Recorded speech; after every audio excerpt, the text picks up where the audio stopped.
Back in action here at Columbus. We are back at our busiest stop for the 39th Regional Tour. That is Pittsburgh, Pennsylvania, folks.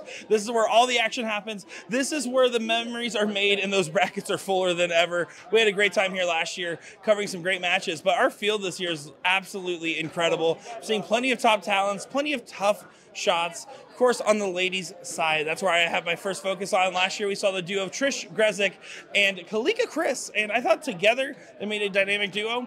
I think that might be your number 1 and 2 in the ladies' field here. I think that team has some serious damage to be done. But of course, we got our pro side here. Last year, we saw Don Stewart kind of come out of retirement, working on his hitch still. Well, you saw in New York, he played phenomenal out there.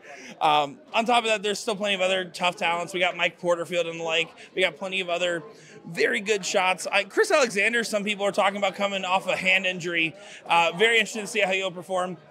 Pre-registration already full, 128 people signed up for that amateur bracket. So I want to tell you the same as I tell you at every single stop, folks. It's a tough field. You have to win a lot of matches, and if I called a winner right now, I might as well buy a lottery ticket because there's so many people trying to claim that prize. So we're going to see how that goes. But of course, my vote is going to be for Captain Condor. But let's go ahead and get right into the action. You can see the room's already filling up. I already have my security guard over here, got my camera guy over there. Everyone's trying to get over to a board, get the action ready. I'm not going to wait any longer. Let's hop into the booth.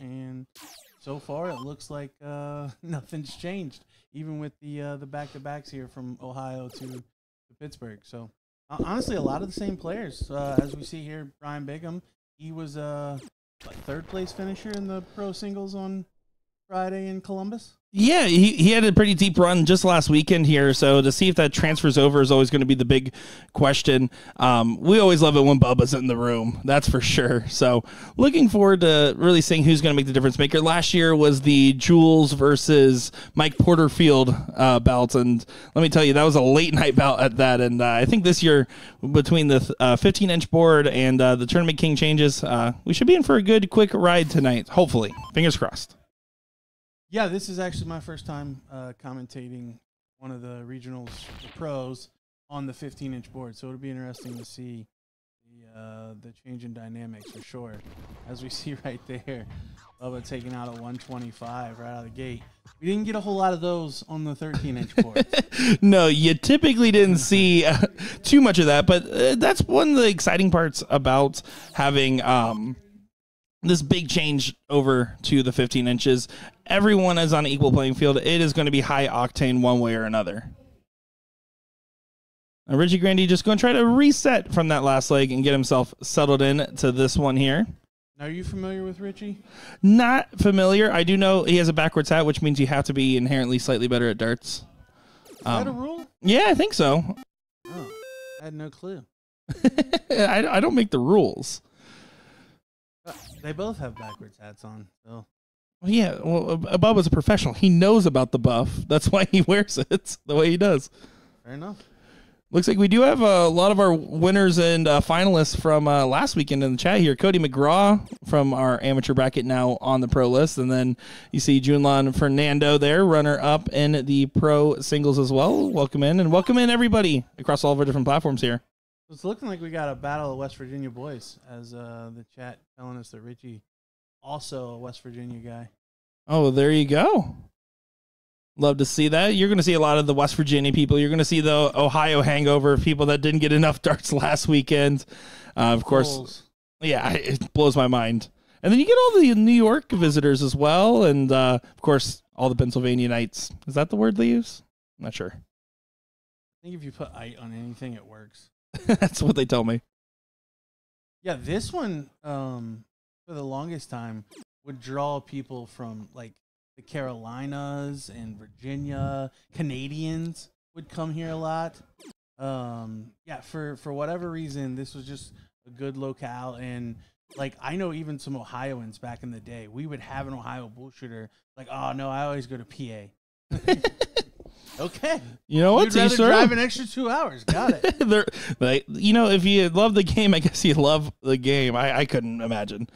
Then again, I was the one that, like, besides the Florida BullShooter, when I lived, while I lived in Florida, I also would travel to the Pennsylvania BullShooter as well as an out-towner. Actually, the last time I commentated out here, Mark, Kelly, and Chrissy all came up. I think I was there the same year that they were all here. So I was, well, I mean, I wasn't winning anything. So I didn't see you on the feed, Nick. Sorry. No one wanted that on the feed.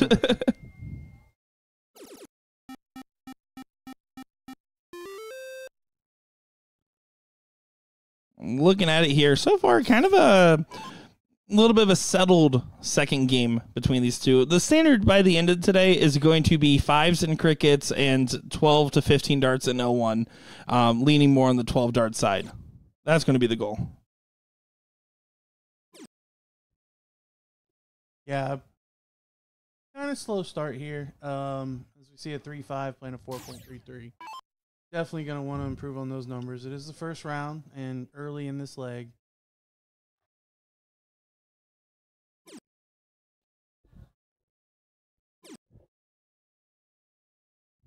Winner of this event guaranteed their spot in our ESPN Invitational. So that's the big carrot. While there's a good bit of cash on offer as well, I think for most of these guys, it'll be getting into that ESPN Invitational where the big check is on offer. Yeah, I mean, of course, that's the goal if you're in the pro bracket and the women's bracket alike. But also on top of that, I think just this regional in particular, it's like this, Houston, and maybe you could change out a third one in there, are like the regionals you really want to win because they're considered the toughest of the regionals, right? I mean, Pennsylvania is inherently going to be tougher when you have this big of a field. I talked about in the opener, when you're in a 128-person bracket, it doesn't matter if you're the best one out of them or not. That doesn't always mean that you're going to be the one that finishes, depending on just the bracket run itself. So there's pride on the line here. Who doesn't want to get that big win? And who doesn't want to hit a trip 20? Apparently not Brian.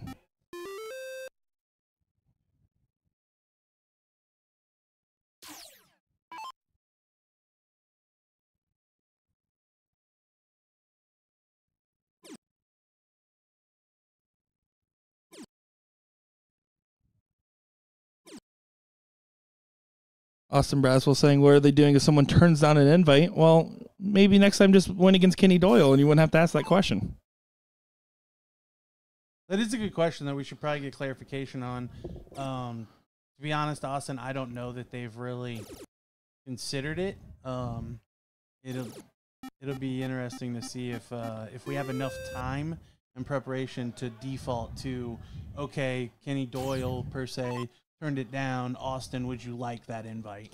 Yeah, that was definitely one of the big things I think everybody was advocating for was, hey, well, let's make sure we don't have buys in this bracket ever again and figure out how we can get this filled up with people that definitely have earned their way there one way or another, or we're just shy of earning their way there. Yeah, so. I think it's inevitable because there will be people that have travel issues. It just always seems to happen, especially with this many now. But, yeah, I think the goal should be to fill the bracket for sure.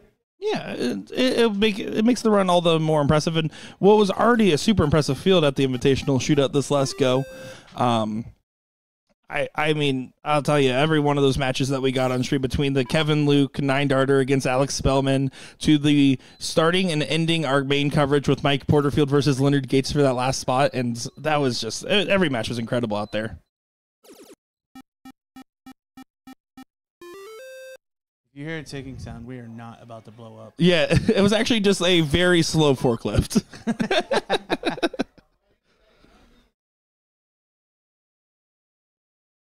Bubba in firm control of this leg after grabbing these 16s with the 3-number advantage, can attack the Bulls immediately.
Sorry about that one, guys. Turns out there was a bomb after all of that beeping noise.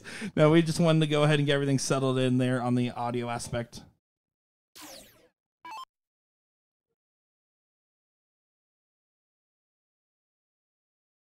Brian taking a 2-0 lead here in this match. Looking to break the throw to win it 3-0. Yeah, that's going to be the goal here, as he so far has been looking very convincing in this one. Gandy definitely looked like he picked up the pace there as that leg continued on, but just never got quite to the point of crossing that threshold there.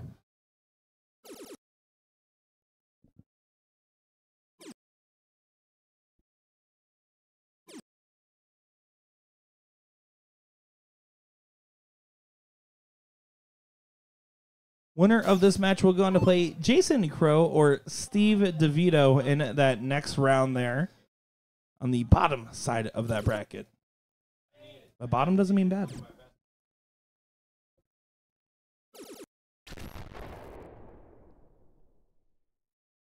I would also like to shout out, I believe we only have one female playing in the pro field today, Tina Russo, who won her first match, 3-1 over Bill.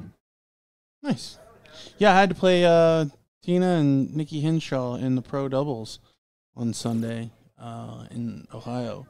And, I mean, we won ultimately, but it was not easy. So, yeah, there's definitely some promising talents right there between both of them. Especially, I was talking with Nikki Henshaw. We actually have an interview with her, so you guys will probably hear from her after this. But one of those players that gave really good advice about saying, hey, my goal was to get sponsored in 1 year, and I went around to the people I want to get sponsored by, made sure they knew who I was, and then started winning stuff in front of them. I'm like, that's exactly how I would recommend someone to get sponsored. I love that. So I tell people all the time, I think they try to put the cart before the horse. Like, so many people are like, hey, I want to go to tournaments. How do I get sponsored? It's like, well, you go to tournaments, you win, and then you get sponsored. Mm-hmm. It's not the other way around. Or if you want to do the Nick Teixeira method, people ask to sponsor you just because you talk in front of microphones and you say no to everybody. Well, I've definitely turned down all of mine because I didn't want to travel as much anymore, so I get that completely. Although those Nick Teixeira barrels would have been great at hitting triple ones. Fire. A 1-6-4 does not need to go here. You can choose to take it if he so desires. If first dart goes in, you go for it. Oh, he's going for it all the way. Oh. With Richie back at 291, no real fear here. Plenty of time for Brian. Yeah, who is looking pretty much primed to go ahead and take this one here. Barring something crazy happening, and that's the first step. I mean, Richie did leave himself a finish, but you expect Brian to take this one here.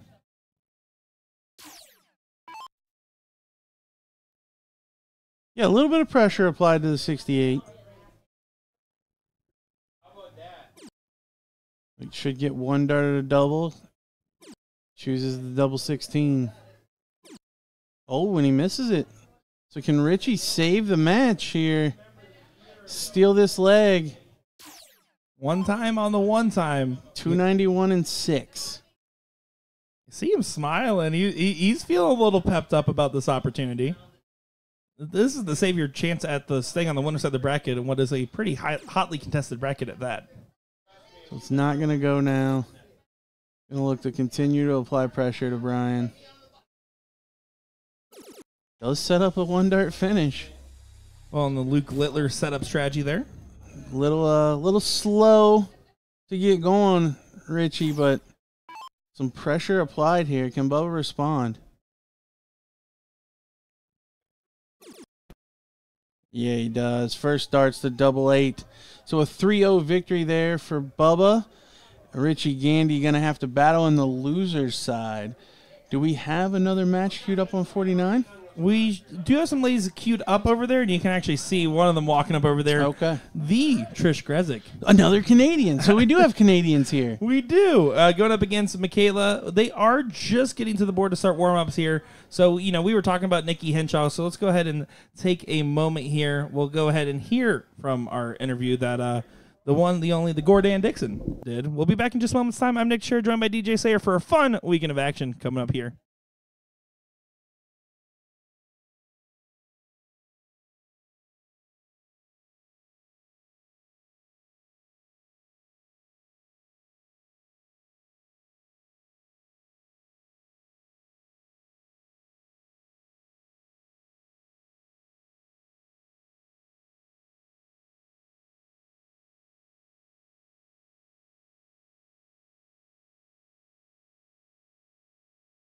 All right, Gordon Dixon here with Nikki Henshaw, one of our female competitors this weekend. Nikki, how did you feel you did overall? I'm really proud of my darts and as far as I've come within the last couple of years. I've made a lot of goals for myself, and I feel like I'm hitting those goals right now. My next big thing is going to be making a run in the PPD. I'm trying to make that, yeah. Very nice. So what does that entail? Like what do you, is that a league goal? Is that just getting in enough games or just going to that tournament? So it's definitely going to be a multitude of things. So I do need to, keep up on my leagues, keep up on my stats, make sure that I am going to TOC and getting in that supercharger money, all of those things. And I want to play with the best of the best and against the best of the best. So that's my goal. That's awesome. So what did you think of the field here in Ohio? I absolutely adore everybody here in Ohio. I try to come out to Ohio as much as possible. I have the drive down pat by now. Very I know nice. exactly how to get here and get home, and that's what matters. So yeah, there's amazing, amazing women out here. Olivia Terry, Little Liv, obviously Lori Simpkins out here. Just there's amazing players. And then we also get the players that come over from different states and things along those lines. Kat Middleton comes down from Michigan. So it's great. And I played with Tina Russo. She comes down from Pennsylvania. So we actually played the pro doubles this I was going to ask about that. So you guys decided to play in the pro rather than the women's. How does that calculation come in? So she already qualified, so she had to play in the pro. So she was looking for a partner, and I'm like, yeah, let's give these boys a run for their money. Yeah, that's awesome. Yeah. So how did you guys feel like you did? I mean, did you play a steady game in that? Yeah, so it obviously was double in, double out, and split bowl. So the doubling in was a little bit of our problem. If it had not been double in, I think we would have done a lot better because, again, the double trouble in the beginning. But yeah, we kind of clicked in the second match, but then, it's a hard battle from the second place, so. For sure. So one more thing, just back to you as a player. You said you've set some goals for yourself. Where did that kind of originate? Like, when did you kind of go from, hey, this is kind of fun one night a week or 2 nights a week to, okay, there's some opportunities with this? Yeah, so about 4 years ago, I made the goal, like, I'm going to get a sponsor this year. I'm going to start traveling. I'm going to pick somebody that I really want to sponsor me, and I'm going to target them and be around them all the time and make them notice me kind of thing, which is what I did with Filthy Assassins, kind of targeted them. And so I met that goal, and then the next thing was just to kind of dive right in and be like, I'm going to make this a big part of my life. I was shooting darts 7 days a week for the longest time. I tore 2 tendons in my shoulder, so I had to take a little bit of time off and do some rehab and things like that, and now I'm kind of amping it back up. So this year I have 10 events planned already to travel to, big events like Chicago. I'm already set for all my events in Chicago, so I'm just really looking forward to keeping moving. Awesome. Well, it was a pleasure to meet you. Yeah. Pleasure to call some of your matches this weekend, and look forward to seeing your progression. All right. Thank you. Back in action here at Columbus, Ohio. Well, sorry about that, Nick, the interviewer. We're actually in Pennsylvania. I'm Nick Scher, joined by DJ Sayer here for what should be a great matchup on our women's side of the bracket here. As you already know, the girl that was up at the line, Trish Grezik, going up against Michaela Mack over here. That's going to be Bernecki playing on the board. I'm looking forward to seeing how this one will transpire and getting a look at our ladies' side of the field today. Is this a second round match? Yeah, this one is actually going to be technically third round, as Trish didn't even get a first round bye in this bracket here. So she went 2-0 against Leisha, 2-1 against Sarah, and now is here. Michaela, who had a first round bye, then beat Cheyenne 2-0. So both these players have wins under their belt, so should have got some of the early round jitters out of their system. Ideally. Yeah, that's the plan anyways. I will say it is different than the stream board of years past, right? Where you had the roped off stanchions and the rubber mat and all this. Instead, right now, these two stream boards are kind of just put right in the middle of a row here. So it's a little bit easier to forget you're on the stream, even if you know, okay, there's a camera right up there. Yeah, I think that's fair. It was the same in Ohio, too. Just kind of 2 middle boards along a row against one of the walls. And it's funny you say that. I didn't think of that at all, but I think you're exactly right. I know the couple of times I played on it, it didn't feel like I'm on the stream. which good, right?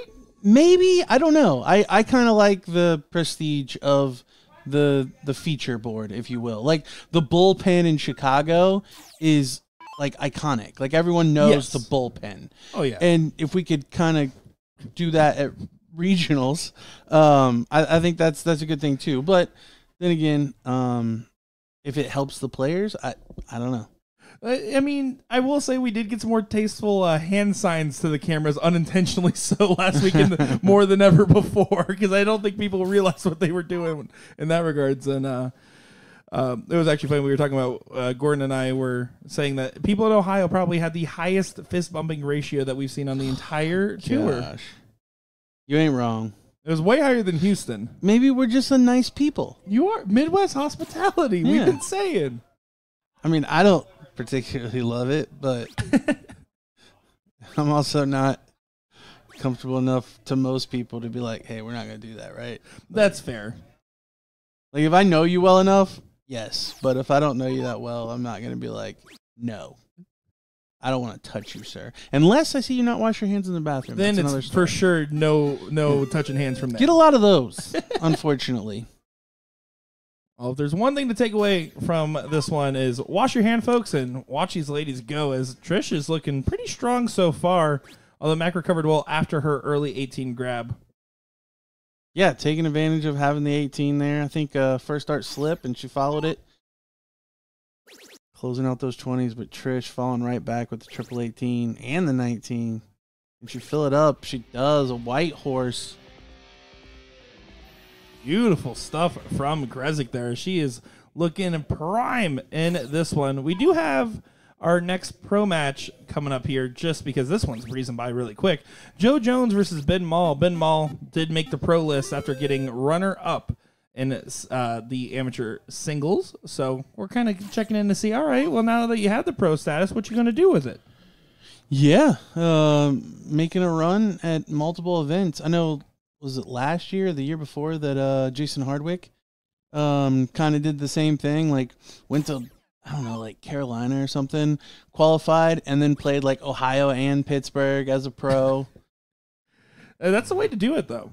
And here's the thing: if you go and you make the run, especially if you're the amateur, take your time to enjoy those last couple moments before you are on that pro list, which is actually, by the way, well, but you got to play as a pro. Yeah, you do got to play as a pro now. At future regionals. Yeah. I more so think that if you plan to go to Chicago, it's a great experience to go play in the pro events at future regionals so that you can prepare for Chicago. Right, exactly.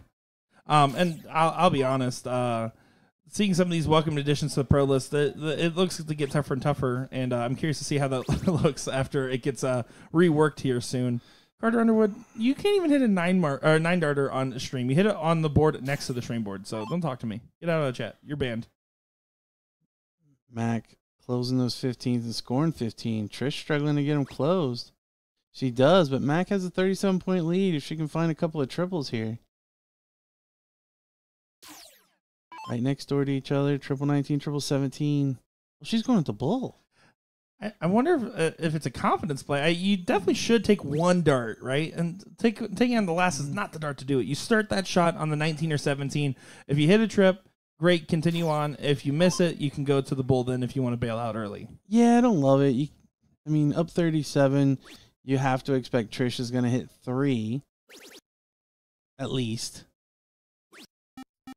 And she does punish with 5. So now needs a lot of bulls here for Michaela. Yeah, a lot of work to do and not a lot of runway left as Trish already grabbed that first leg fairly convincingly as well. Of course, I would say Grezik's usually one of the favorites in the field of most fields that she is in. I actually talked about her and Kalika Chris last year playing doubles was by far one of the more memorable experiences. It was, and I remember because Kalika said, this is my first time getting interviewed. I was like, if you keep throwing like that, it won't be your last. Yeah, I remember watching that feed, and I talk about it every time. There's usually a couple of standouts that I have no clue about, and she was one of them just watching last year. I think it was the New York regional, though, that I saw her. It makes sense. She is from upstate New York. Okay, yeah. Yeah. she's a tough opponent, as Gressick here looking to go ahead and get this one done. Does do so there. We jump over to the pro. We see Ben and Joe just getting underway here. First leg. I meant to ask Ben about the nickname Jumbo on the board. Yeah, I was curious about it as well. I that's a good point. Maybe we'll text his partner in crime, one of his friends, Patrick Attea, that he's always with, playing. Ben's also been a frequent traveler at our regionals. Played in Florida, Ohio, and now PA. Oh, did he play Florida too? Yeah, I didn't know that. Him and Patrick Attea were out there. Well, and it's another thing I don't like talking about, but I think there's something that Ben is recovering from. That the thing that we don't talk about. The unspoken? Yeah. Because there never used to be that hesitation on the drawback. You know what's funny is I was walking around the room earlier and I was filming people and I was standing behind the dartboards and I was just like getting a video, a couple of people throwing, and Ben walked up to the board. I was like, Ben, can you hit a big celebration for me no matter what you hit? And he goes up there and he throws his first dart and he's like smiling like he's doing here. And I thought he was like messing with me a little bit. And then his smile got bigger. And on the third dart got even bigger. And he's like, I was like, oh, all right, that was a really genuine celebration. He's like, look what I hit. And he hit a 180. No pressure. You're allowed to miss. Yeah, the camera doesn't know what you're hitting. Yeah, celebrate no matter what. Oh, okay. Yeah.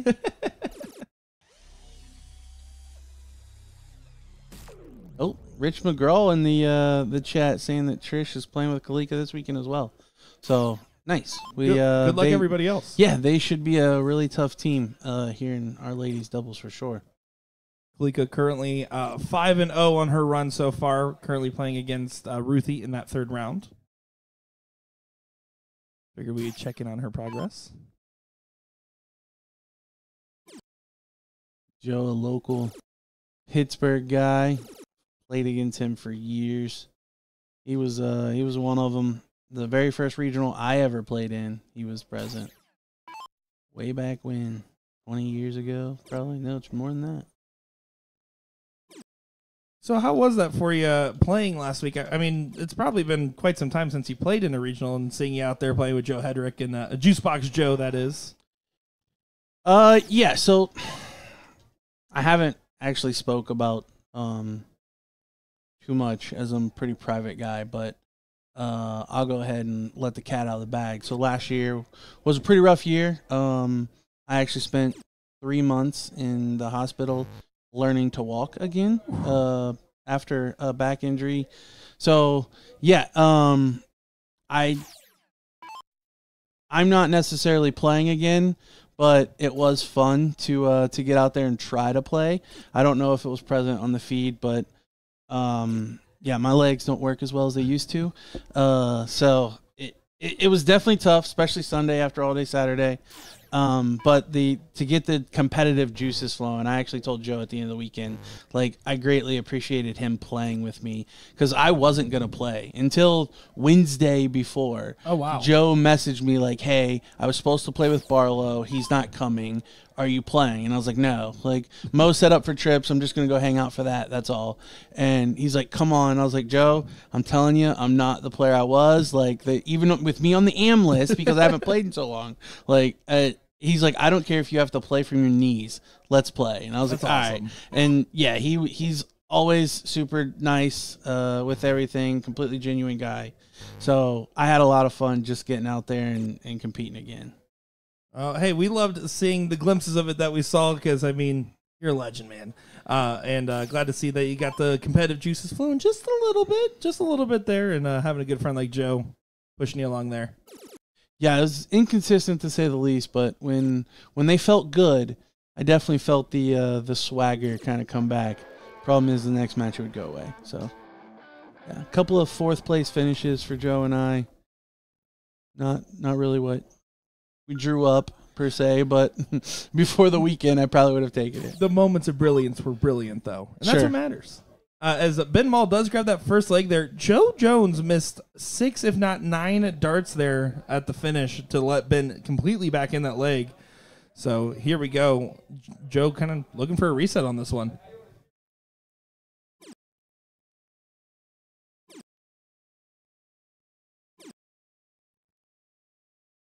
Yeah, Joe looking to level the score here with going first in this cricket leg. Only 3 singles. Ben can punish. Looks like he's looking down.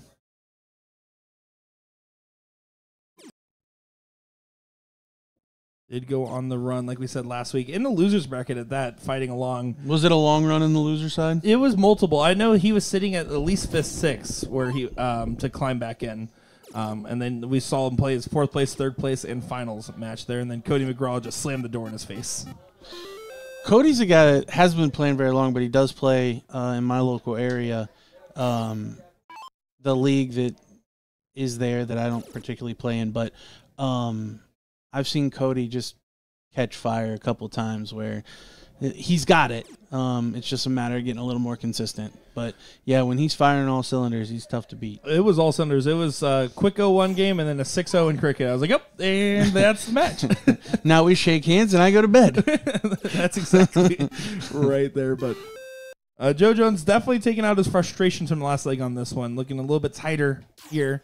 Again, that's standard. You're going to have to be around a 5 at least when towards the end of the night in moments of time. And your 0-1 game, again, 12 darts is kind of where you're going to be at towards the end. You're not going to get many other opportunities. You'll have games less like we see here, like we saw in the last match.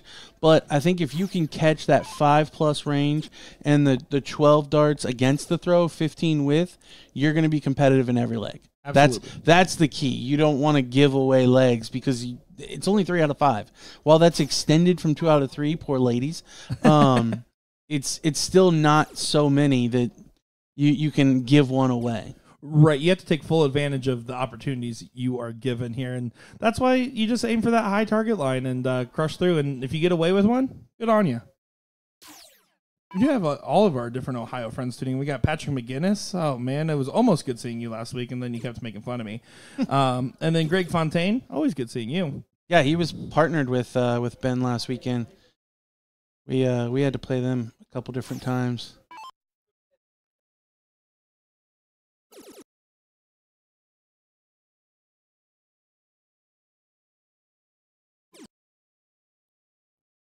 Good to see the support in the chat, really. If you've got somebody you're rooting for, go ahead and throw them in the chat. Tag them. That way their friends can see it as well. Yeah, exactly. Get them in there. Just tag somebody right now. Everybody that tags somebody, I'm not going to give you anything, but it'll make me really happy if we just have like 100. Like, why are we tagged here, people? Can you just tag like Mr. Beast or something? get all these people in there. That'd be great. Yeah, I'm sure Mr. Beast will answer our tag specifically. Sean Green, Mr. Dynamite Man, tuning in. Never know, he might hold like $1 million dart tournament or something just because he saw it. That's it. That's all we need. No more games. But he's going to pick randoms. That's the problem. He's not picking dart players. He's going to pick random people. 1,000 people to play darts for the first time ever.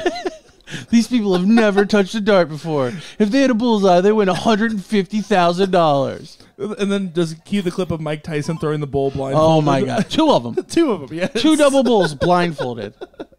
With the worst form ever, by the way. But he nailed it. That's eye-hand coordination. Well, you can't even say eye-hand coordination. No, he's not looking. It's luck. That's all it is. Thanks, Patrick. Thanks for tagging Mr. Beast. Appreciate you. Well, this is down to the wire. 3 bulls versus 3 bulls. Joe Jones might get another leg stolen from him at the end here. Yeah, if Ben can come up with a hat trick. Joe kind of in control of this one. All the way till the end. You can see the frustration there. This will be a huge collect for a 2-0 jump, which is massive in this format. It's snatchy on the first one, but a great second dart. Now just needs a single. Oh, and he drops it just low. Joe going to need 2. Needs to collect this. You need to get that first leg in this matchup. Just feel settled, and that should help a lot. Well, it's huge in terms of the match because 2-0 versus 1-1 is completely different. Couldn't agree more there. As if you're curious, our tournament director, LJ, and his assistant, Christian, at the board there. I believe there was a tip stuck in the bowl that they were fixing up over there before that match got started. But shout out to our new tournament director. It's all official now.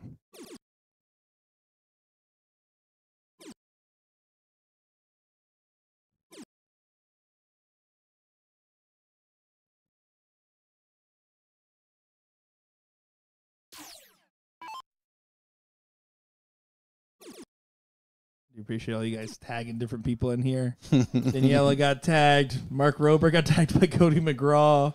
We're going to play on the 13-inch board. Oh.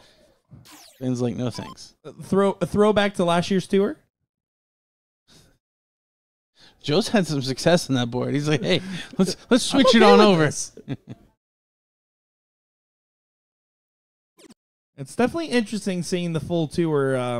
Again, I just remember all the different strategies you would see on the 13-inch versus what you're seeing now, and the more aggressive style of play versus, well, pretty traditional, straight-up high-level darts. We kind of talked about it ad nauseum, but the 13-inch board, it's all about not missing the single, whereas with the 15-inch board, you can play more aggressive and actually catch those triples.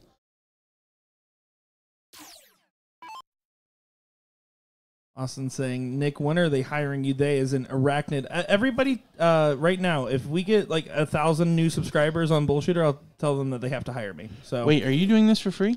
No. I mean like a real. Hey, I don't have to be a freelance employee anymore. Hire me. Your boy has bills.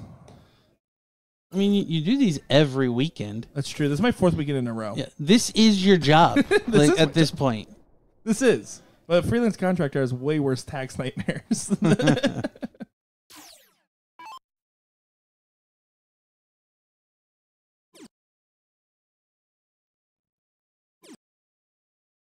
Ben's frustrated with that second dart. Again, you can see that snatchiness at times, but when he fires, you can tell the difference by that release alone if it's going to go where it's intended or not. Because when it's tight, it's near perfect. It has some decent form with it all. And then just randomly his body's fighting against them.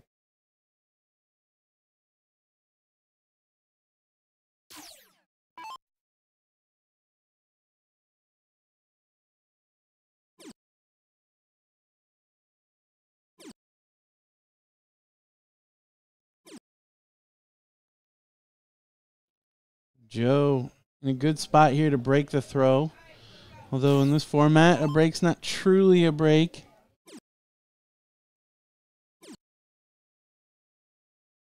As the loser of the leg gets to start the next.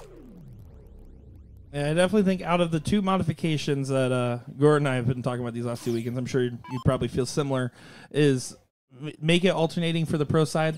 They're pros. They should be fine. But 2, 0-1 cricket, 0-1 instead of 0-1 cricket, 0-1 cricket. Those changes, I think, would have a big difference, and hopefully should be at least the 0-1 cricket 0-1 change should be in play for the 4U tour if everything goes well. Obviously, no point changing it mid-tour. Why not? It's a new regional. True. Was Joe just barely misses the 120 out. Yeah, I would agree with both of those changes. I think having, if everything goes with throw, one person having to start in both 0-1s is pretty brutal. That is brutal. Makes that first diddle so much more important. It does. And truly, in a format where you recork in the 5th leg, the first cork shouldn't matter that much. Right.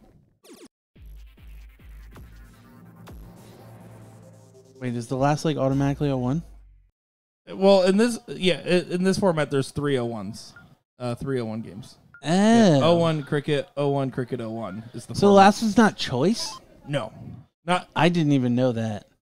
Yeah, that I agree with Maloney there in the chat. If it should also be that the last leg is choice. I have no issue with choice, and the Tournament King software does support. Does it? Choice, yeah. That's what I was a little wondering. Because I know in those EDC tournaments, they actually do have choice as the last leg. Interesting. And when the first time that popped up, because I just assumed it was going to be cricket, and all of a sudden it said, "Do you want to go first or choose the game?" Like, that's so cool. As I was playing some random people that ended up probably winning that last leg decider. I would even like soft tip to adopt the still tip method of winner of the court gets to go first and pick the game. That's a bold move, Con. I as someone that also likes steel, would love to see it, but I don't know. I don't know. Winning, like, you get to go first, so I can't say that like it's a disadvantage or anything like that. But I do feel like there's been times where I've called 0-1 and let the other team go first because I know, I've called cricket because I don't want them to call 0-1. Right. I definitely think that's an interesting dichotomy when you get to the doubles as well. And singles on the pro side, you're typically just going to choose first. Yeah, but honestly, if I feel like I'm the stronger player by a lot, I don't want my opponent to call 1. That's true. It's almost one of those things where I would rather go second in cricket than to play 0-1 going first against a lower level player. Fair enough. What we're seeing in this matchup is Joe Jones, who had that first leg snuck away from him after 6+ missed leg darts. It's kind of been in full control ever since in this matchup.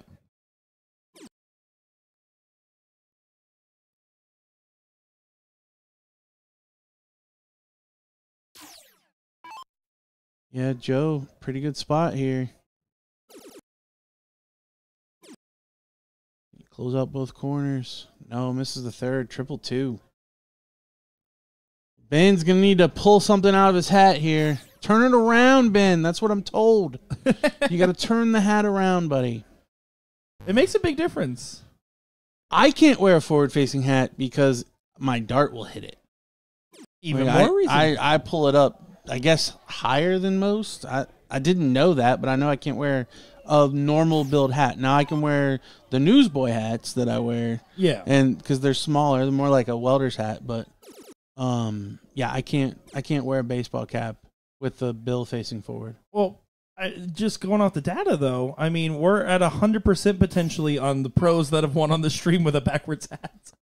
So whatever that means. Considering 3 out of 4 had a backwards hat on, I think we're more so talking about a style amongst dart players than we are something that is helping the dart game. Oh, my dad was so convinced last week when he was at the Ohio BullShooter that he was talking with Gordon. Gordon and my dad started getting a little heated. Gordon's like, "You really think Mike Maloney's the reason people are wearing backwards hats?" And my dad and Gordon argued about that for a good 10 minutes. I can guarantee you people were wearing hats backwards prior to Mike Maloney playing darts. Like we give Mike a lot of credit for a lot of things. Like shooting at doubles in cricket, and that's terrible. But he does not get credit for people wearing their hat backwards. You know what? I'm going to go out there, and every person with the backwards hat, I'm going to interview them, and I'm just going to say, and they're like, why? "No, I was doing this when I was a kid." And I'll say, that's reasonable, probably. Well, that will do it there for that one. We're going to jump right back over to our ladies, as they are currently, it's 1-0 in Anna's favor, and Anna versus Alexis. Lexi Girl and AB. Man, being in Pittsburgh and having the initials AB, that's crazy. That's Antonio taboo. Brown, what? That's crazy. Good observation. That's the expert analyst that I've been waiting for. Like, to own it, too. Like, that's my tag. How does one become Dirachi? Just have Will Stewart pronounce your name right. And then I see her shirt. We talk about the AB crazy, and then her shirt has that image on it. Oh, I love it. I love it. Never bring a dress code to the regionals. Annabeth.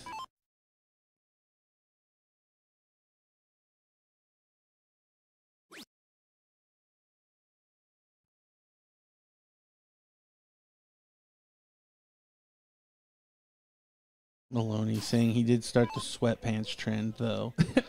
I remember wearing sweatpants as a child.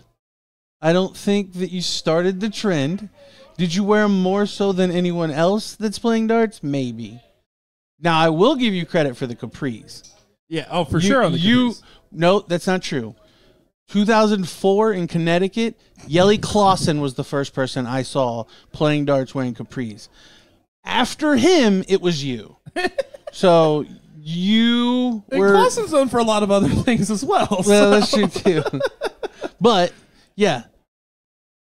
After that, you brought it to America, bud. I think we need to make a list of things that Mike Maloney is or is not actually responsible for.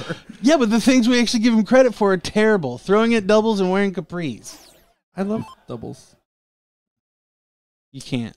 You can't. In the pro field. In cricket? But, like, if you're above a 4, you're probably fine.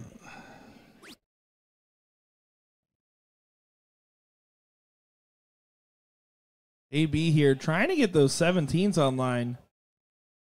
Jason commenting, it cracks me up that you complain about the game format but not alternating starts versus loser starts. We did just have a whole spiel about the alternating starts and loser starts, Jason. I don't know if you're just getting in or not, but we've complained about a good bit so far. Yeah, no. Listen, we're here to not complain, but to help poke and prod the creative juices. Fair. Complain's not the appropriate word. Thanks a lot, Jason. Yeah, now you got some trouble. Yeah. Man, that's why you're the breaded dart guy.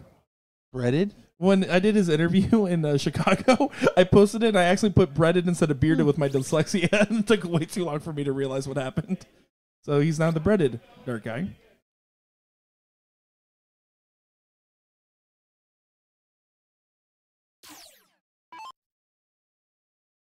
Lexus with 2 numbers to score on, looking to get that lead back. That was unintentional. It's allowed.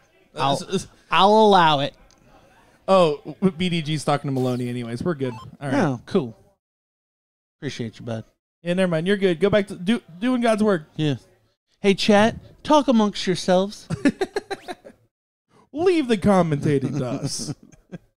Well, how about we don't butt into conversations in the chat? That's also true. By we, I mean me. Yeah, actually, just next time, just make sure you extra tag his name so that way we don't get... Still a pretty interesting dichotomy here between the 2 numbers versus the point lead. And another one of those happy accidents, and that's even better. All right, Lex Girl making some magic happen on those 18s. Yeah, a little enthusiasm in that throw. I love it. Anna going to try to gather herself.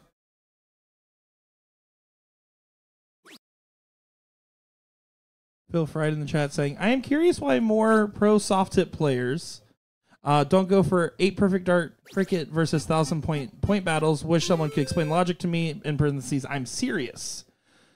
Honestly, that would kind of go really deep into the cricket strategy realm. But long story short is that if you don't get points, someone else can force you to get points, right? So if I'm going for that perfect game, I can get shut down pretty quick if I don't grab any points myself.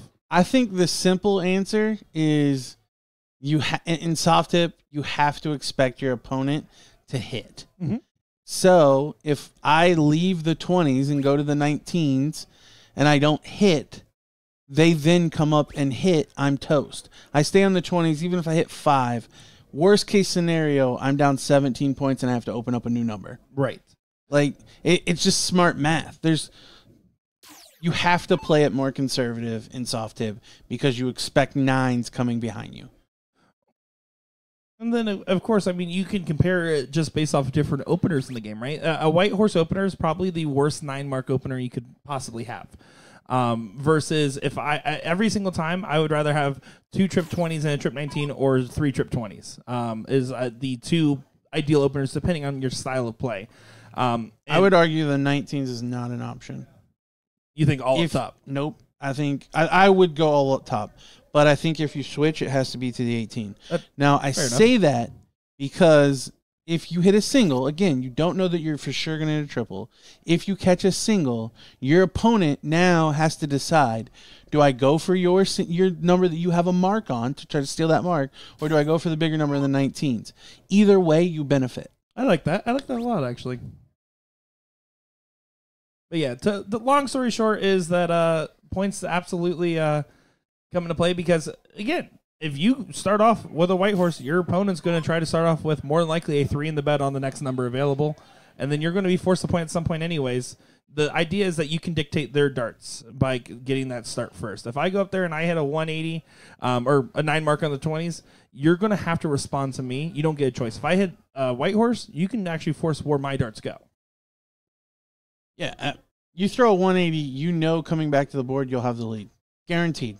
There's no way that you don't come back to the board with the lead. I'm not going to lie. I just turned around and got jump scared.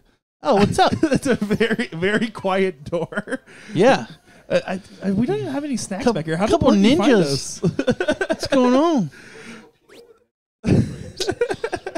That was terrifying. Filipino ninjas. I almost screamed on the microphone. I want everyone to know that. Oh, if you would have screeched like a little girl. Oh. Just poke him in the side. It's like,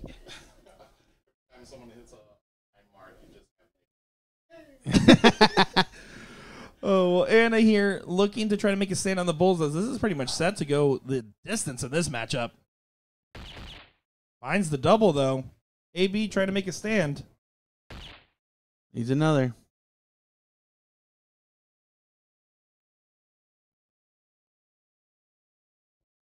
The Bulls can get tricky sometimes. I think Alexis here going to want to get this done as quickly as possible. Nope, she's going to go with the 18s. Playing for the cushion there a little bit. Trying to push the Bull along. Need to hit at least one more 18 and last to push it even further. A lot of games are won and lost on the 15s, and a lot of games are also won and lost on that Bull. Just for the simple fact is that you can psych yourself out if you're the person that just needs 3 Bulls and go a little too conservative. And vice versa, you're the person on the Bulls. You're so fixated on getting those Bulls that you're missing those darts and close when you do get your chances. Let's get the point lead, though. Asking the question, Anna is. Maloney could be responsible for the Hey Dudes. That's fair. Wrong. No. I was wearing Hey Dudes before I ever saw Maloney do it. It is true.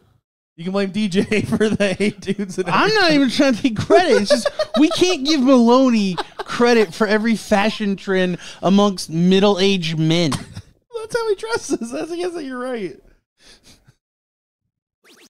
Oh, finds the double 18 over to the trip 15 for the match. Ooh, a little bit of an awkward position on that dart.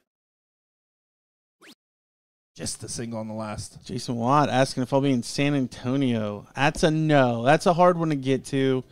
I've even looked at flights and everything because it was thrown out about me going down there to do the commentary. But no, that would require too much time off because there's no directs from any airport close to me. So yeah, that's not going to be at least in person. I'm not sure if there's a plan for may get to do it from my basement. AB here. 2 15s now. It was a very aggressive close attempt by Alexis in the last go there. It's not going to be costly. Should have moved to the triple on that last dart. You were hanging over the double, got caught up there. If your argument is that she might have been blocked, I'll agree. Yes. But I will say the only time I don't mind doubles in cricket is when it's for the win and you feel you have to hit it or you lose. Fair enough. Lexi coming up, bang, bang, taking the lead and hitting that last bull. So we're going to get a cork for leg number 3.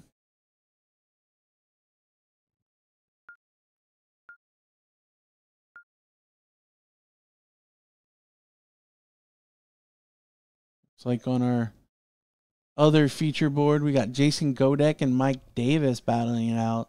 I see a game at 0-1. Not sure if that's the first or the third, but the first game, Nick's telling me. Anna finding a bull.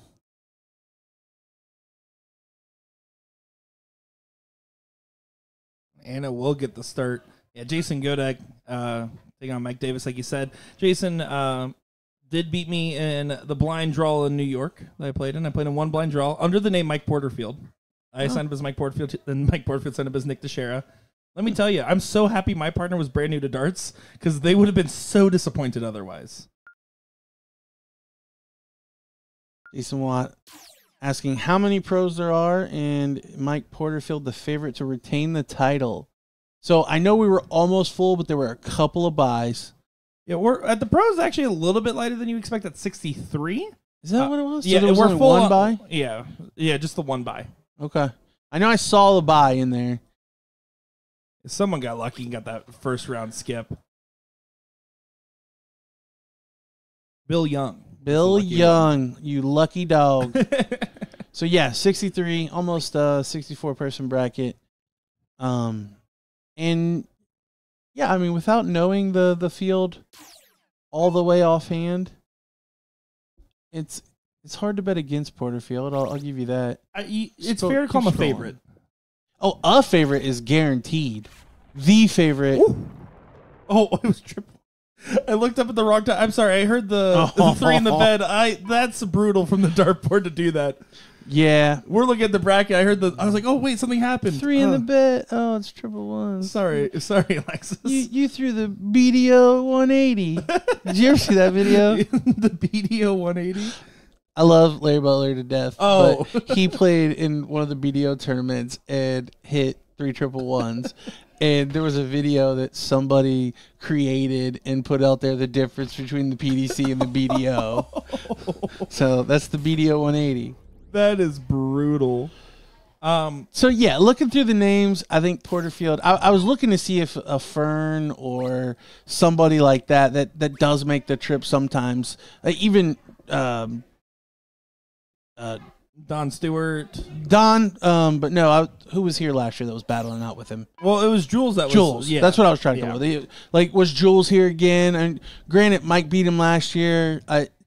But then I think it would be a little closer. But yeah, I think the on paper favorite has to be Porterfield. Yeah, and especially on the winner side. I mean, Seth Stefano is an interesting one that had his moments last weekend as well.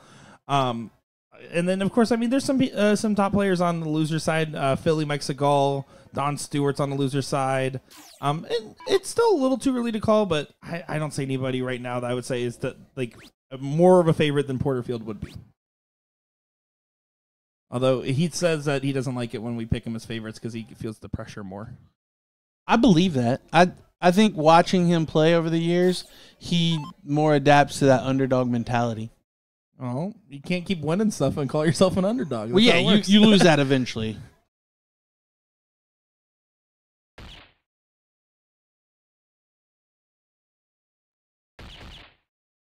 Anna kind of running away with this leg. Down to 185. Lex all the way back at 415.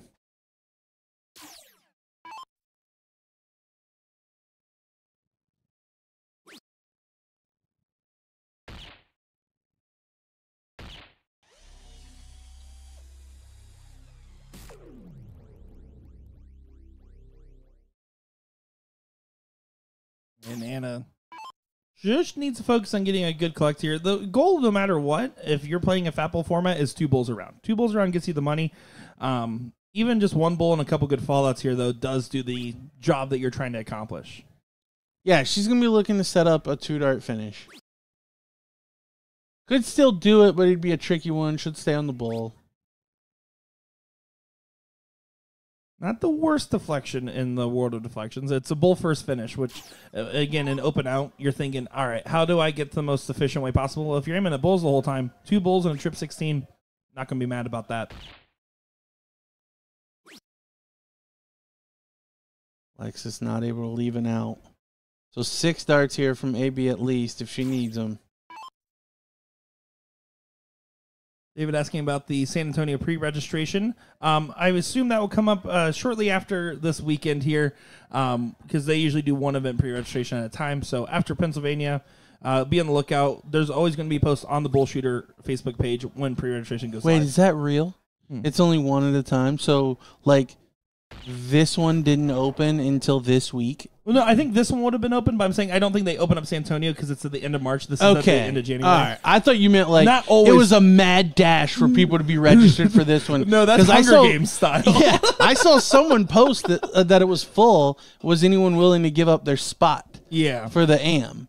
So yeah, if it was, I remember another dartboard manufacturer would do that, where they only took so many, and it was an Asian manufacturer, so they had a ton of players that played, and you literally had to wake up at like 3 a.m. and register, or you didn't get into the event in Hong Kong. I remember the old TOC days. You'd play a whole year, and then you would have to hit refresh on the over and over and over, or else you didn't get in. Oh my goodness. And that's a year of participation points to then not get to use them. As this is a frustrating moment right here.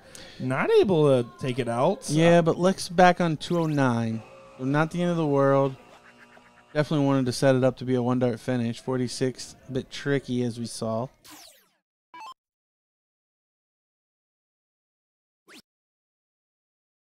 Well, you just got to ask the question here by leaving yourself a finish, and that's not going to help your cause at all. That was the worst possible last dart.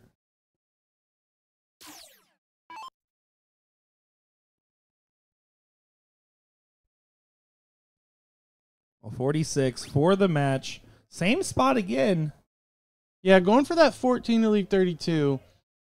I almost would have liked her to switch to the 10-6 wire. Exactly what I was thinking. And even there, it's open out, 37. I like the 2 singles. There's no need to set up the 32. She may have been going to triple 20 or single 20 to leave single 17. I don't know. But I would recommend on 37 throwing it to 17 first, because if you hit the double, you still have a shot. Whereas a double 20, you'd bust. Well, the pressure is on. Lex Girl got back into the mix here, so AB needs to get this done here. Now shooting 24 for the match. Has had already a missed opportunity. Just 2 big singles makes all the difference here. Open. Yeah, don't force yourself to hit the double, but she does catch it. So Annabeth coming through that one over Alexis. We will jump over to the pro board. Looks like Godek primed to take a 2-0 lead here. Only needs 1 bull. There it is. So Mike under the gun, down 2-0. We'll have the start in 5:01.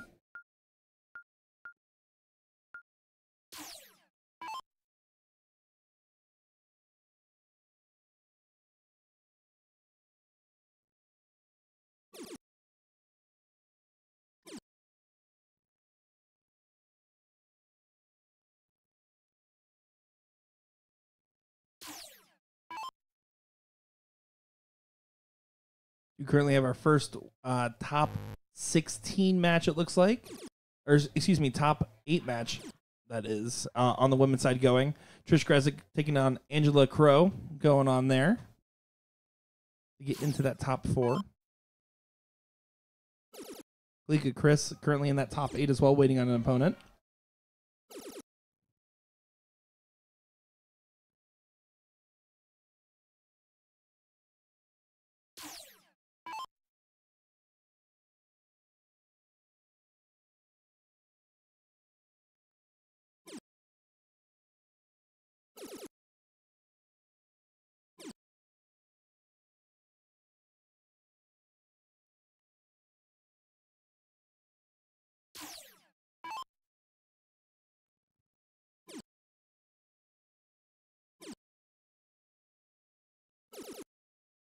Finds the trip on the last.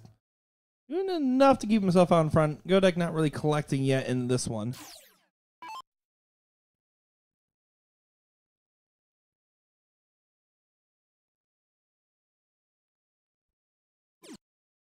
Catherine Middleton asking, have they done the luck of the draw yet? Not yet. I know we ran 5 or 6 in Ohio.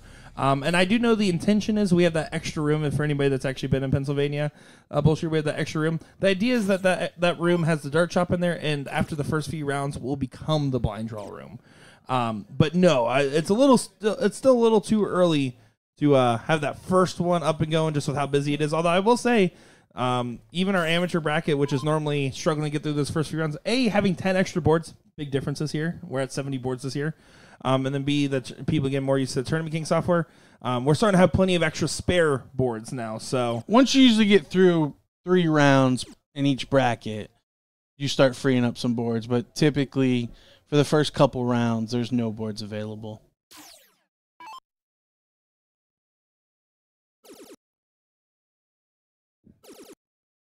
Mopar asking if all of these guys are pros or are they playing pro because the AM filled. That's a good question. I don't know for Mike Davis. I do know Jason is on the pro list, but yeah, that's fair because That's fair. I know that, like I said, I saw people asking if anyone wanted to give up a spot.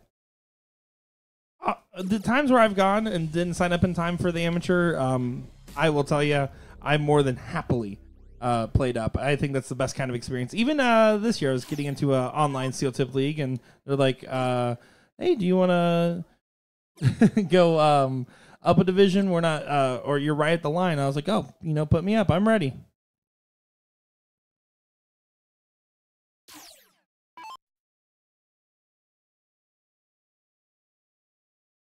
112 here for Godek to take the match 3-0. 52. 12 or 20. The smart dart is the 12. Smart and safe as well. You can't. That's why it's smart. I like the 20 to double 16 typically, just because I'd rather throw it to double 16. But I think having a triple in the board, the smarter shot. So interesting. He went 16 for 36. I don't hate it. I wasn't looking for it, but I definitely don't hate it either, except he missed the big number, and now is giving that opportunity over to Davis, which, depending on his, as long as he collects one good triple and a decent shot selection, should be all right.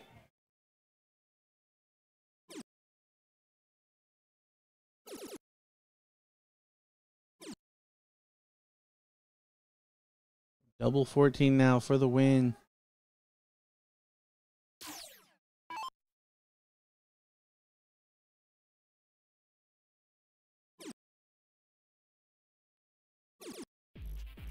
Finishes on double 7. So Jason Godek getting through that one. Looks like we don't have any ladies to our board yet. So we are going to take a quick pause and run our interview with Olivia Terry from Ohio. Back in action here at Columbus, Ohio. I'm joined by OT from the TO, Olivia Terry. How you doing? I'm doing great. How are you? I'm doing so good because you were out here demolishing on the dartboard. You got 3 wins so far, but that singles one was probably the good, best feeling one, wasn't it? Actually, it was. I just came off playing the WCS versus Shay Cole. That's my girl, South Carolina. What? She's an amazing shot.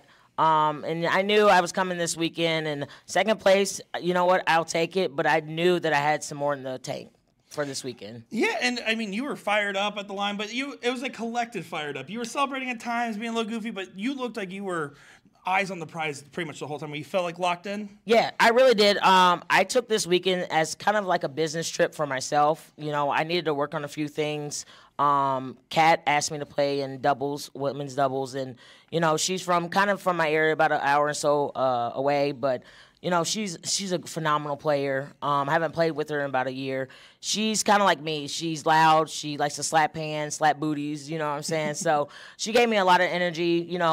Sometimes we get down, and we needed that in our game. So well, and you guys played well in doubles together. You were untouchable as a team, it seemed, with Olivia giving you a run with Amanda, but let's be honest, right now you and Kat are playing mixed doubles. Whoever does the better run gets that 4th title potentially and gets MVP. Is that on your mind a little bit? Not really.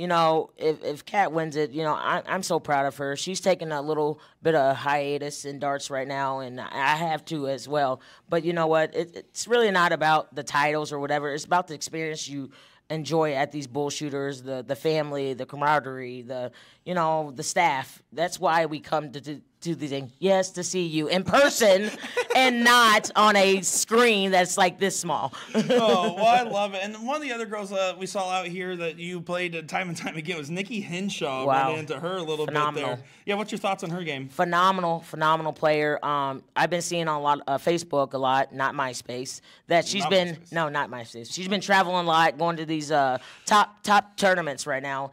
and she's just a credible person, but a more better like player. She's amazing. I know she got me a little bit on those 15s, and she knows what I'm talking about. But she's an incredible player, and I can't wait to see her keep growing in this game for women's sports. Last question. What's next for OT? Next for OT is try to pay off my furnace that went out in a negative 23 weather. But you know what? Just playing a lot of league games, getting some PPD games in, get ready for nationals and all-stars. But, you never know.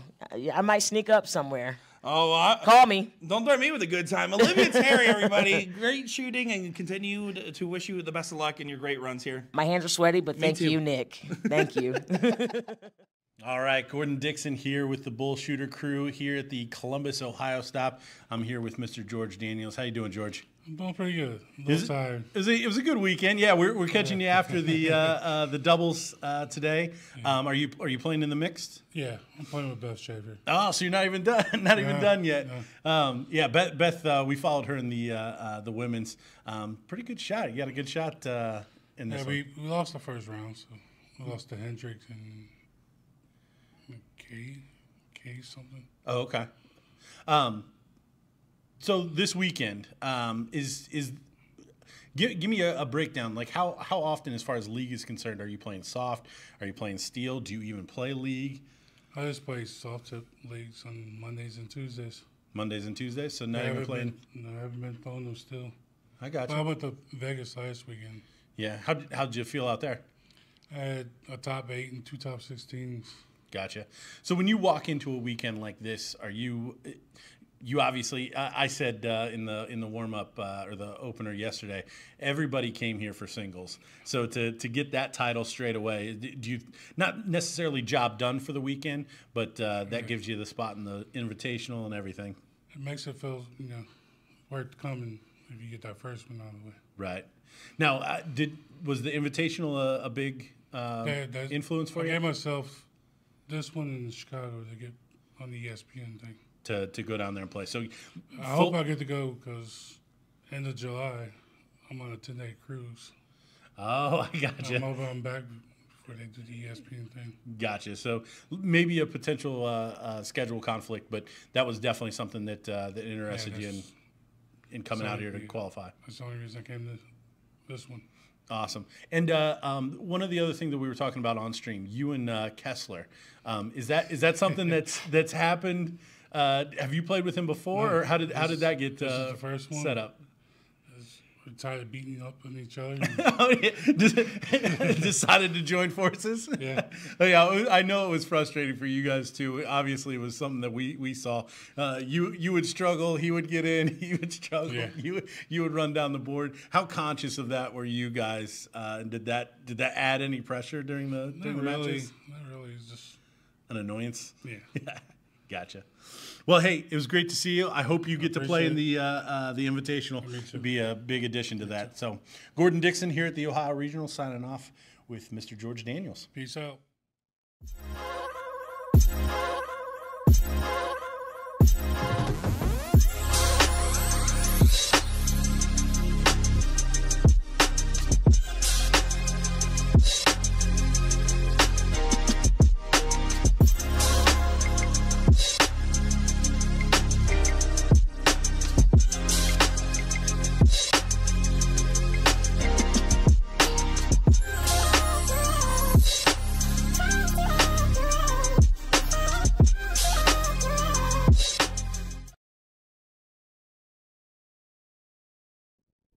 Welcome back, everybody, to the 39th annual tour here for BullShooter. We're in Pittsburgh, Pennsylvania, and looking at another great pro matchup on our stream board here.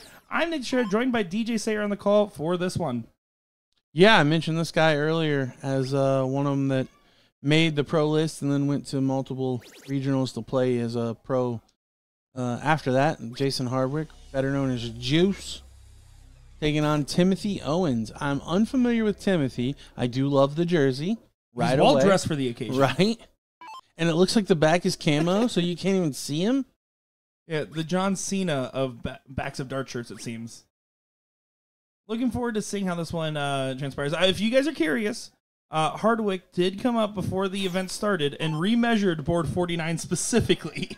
So we'll see. Oh my goodness. He wanted to make sure that throw line was good. He already was manifesting that he was going to make it to this point. So is that like the mullet of dart jerseys? Business in the front, party in the back? I like it. I'm not going to. And mullets are making a comeback in general anyways.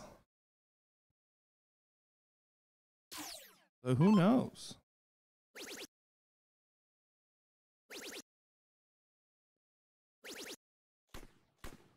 Takes the hat off and fires in a 180. That'll work.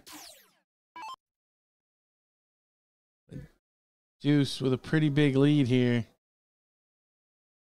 Chris Dulac asking if there's any way to see the brackets. We believe we posted them early on in the feed, but we will put those in there for you again. We have 3 brackets going right now: the pro, the open, and the ladies. There's your pro bracket. Here comes your ladies. Lady. Are you a Bill Burr fan? I'm a you guys saying that fan. We're Bill Burr fans. So, yeah, he every time on his podcast. Ladies. I did get. I started knowing when Gordon was going to say it, and I timed it so we said it at the exact same time in one of the matches that got clipped up for YouTube, just to make him suffer. Yeah, if you. By the way, we as much as we love every one of you guys tuning in for a live stream, one thing you guys should all do is go over to that BullShooter Sports Network, Facebook or YouTube, because we've been posting out those match clips out there, and there's no waiting for nonsense. You just get to watch the darts happen. And now the commentary might still be nonsense, but you can blame mostly me, a little bit of Gordon. Not after this weekend. This is quality. It'll be great, I promise. The best commentary. I mean, it's how it goes. That's why we saved the best for last. But this isn't last. Well, the goal was to get you in San Antonio, too. Now we're settling for some remote DJ plus some Will Stewart, I think, is what we're going to be having for that one. Okay. Yeah, I hadn't heard the final plan. I told Mr. LJ that I'm up for whatever as long as it's remote. I just can't swing it. San Antonio is too far. That's and fair. Too hard to get to. Double top for Hardwick.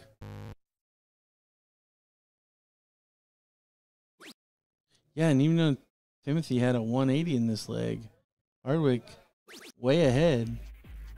He finds it with his third dart. Mike Hansen saying, good luck to everyone shooting. What's up, DJ and Gordon? I will say I have been signing up for more and more tournaments as Gordon Dixon. That guy has sweatpant capris. Eat your heart out, Mike Maloney.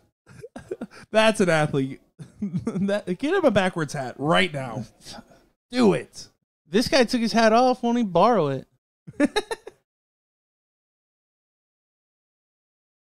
Well, that is not the ideal start. Owen's frustrated there. No, really inconsistent here for Timothy. This is round 3 for these guys?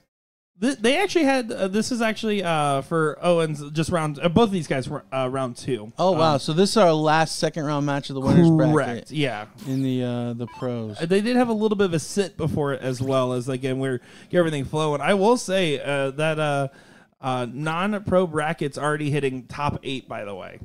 That we're already looking at on the winner's side. No, they're doing 2 out of 3, right? Doing 2 out of 3, yeah. And there's the one thing with this tour, no random changing of format, so it's been pretty consistent. 2 out of 3 on the winners and losers for everything except for the pro events and the mixed doubles event, which has best of 1 on the losers' side, begrudgingly so. Was 64 the max for the pros? Do you know? The max amount? Yeah. Allowed? Yeah, because we have a 64-person bracket, but I wonder if we had 65, would it be a 128 bracket? Yeah, they would. So then I'm assuming the format would probably go to 2 out of 3 since it's above 64. No, they were keeping it no matter what. 128-person bracket in the pros, we were playing 3 out of 5 double in. We'll never know. But I think so. I think the idea is to get it consistent, like, hey, this is the format you're coming here to play. As long as it's published, I don't think it matters. I think that's the key. You have to publish. If we're above a certain number, then this is your format. Hardwick, by the way, just Yeah. lighting up this board, not really leaving any questions about who's in control in this leg.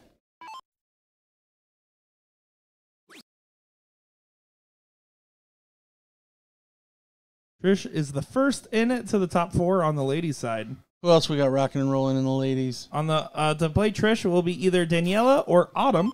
Okay. And then on the bottom side, we have Cheyenne Hood taking on Kalika Chris. Kalika currently up 1-0 to get into the top 4. And then on the bottom side, Selena Welty is waiting on the winner of Anna or Ashley. Ashley. Ashlee. As we see Juice finish off leg number 2. In the full squeeze. I like it. Thank you. Well done. It's because I kept doing Juicebox Joe Hedrick last week, and I kept going with all the. Were you calling him Juicebox a bunch? Yeah, Juicebox Joe. Ever since New York last year. Oh, I know. He's been Juicebox Joe, and then Gordon didn't know that until we were commentating, and I was like, I'm never letting that go. It passes. Yeah, he even said to me at one point, he gave me a White Claw, and he's like, it's no juice box, but here. I love Joe. Oh, dude, the guy's amazing. There's a reason I've been, as a player, attending the Buckeye Open in years past, and it's not because of Gordon, that's for sure. You support the head of the Hedrickson group? I support my 5th favorite Hedrick. Wow. There's a lot of them. They're all scary. Is there 4 ahead of Joe? I mean, yeah, he's. I think do so. you know all of them? I know that they were all in the comment section when because Gordon forgot to mention one of them, and then they all got mad. Yeah, I was just curious if you knew Brittany, the oldest daughter. By name, yes. Yeah, she's in there commenting a lot. Okay, because I mean, she doesn't play as much. She was the first one that we got to see, and she did really well in her first ever steel tip tournament. I want to say she got second in singles or something, but yeah, the 2 youngest girls, Tiffany and Nikki, play more, and then Mitch kind of come and goes. So I figured you knew those 3, but not Brittany. Well, there we go. My safe answer is I just say Joe by name and the rest as the Hedricks. The Hedricks. There's a slew of them. There is. Kalika Chris also into that top 4 now. So Kalika and Trish, the first 2 in the top 4, the 2 we said were poised to potentially go on the run. Opposite sides of the bracket, so that's kind of exciting.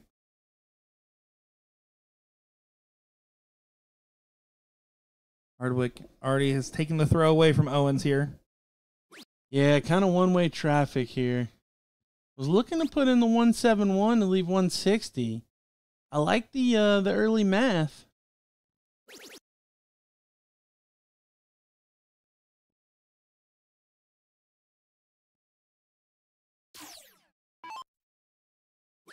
Owens just needs to focus on trying to get a good collect in here, but you can definitely tell the frustrations of the moment are kind of showing. That is a man that is disappointed in his darts.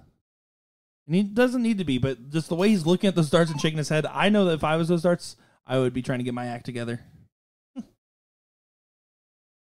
Yeah, like I said, just a bit inconsistent here. We've seen the big shots, but too many poor shots. And Juice has just been pretty steady. Yeah, I mean, don't get me wrong, he was pretty dominant in that second leg, but especially in the 0-1, it just steady's probably the best word. Yeah, triple a turn. That'll get the job done. Come in, don't miss getting in. Triple a turn. That's it. We're still looking for our first 9 darter of the tour, by the way. We missed on the last dart with Ram Guevara on the bull. Okay. So we've had 1 miss on the last dart. We've gotten 8 out of 9 so far.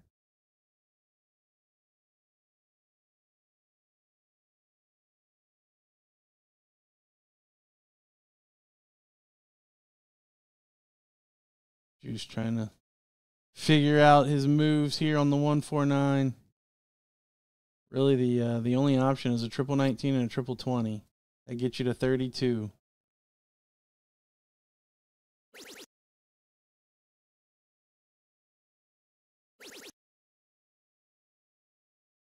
Well, it does get down to 58, though. Owens needs to pressure this just in case. Only guaranteed 2 darts at a double. You can pressure it by leaving yourself finished. 100 here to leave the little fish wouldn't be too bad. Can't go left or right. 149 will have to suffice. 58 now for Jason. 18 for tops.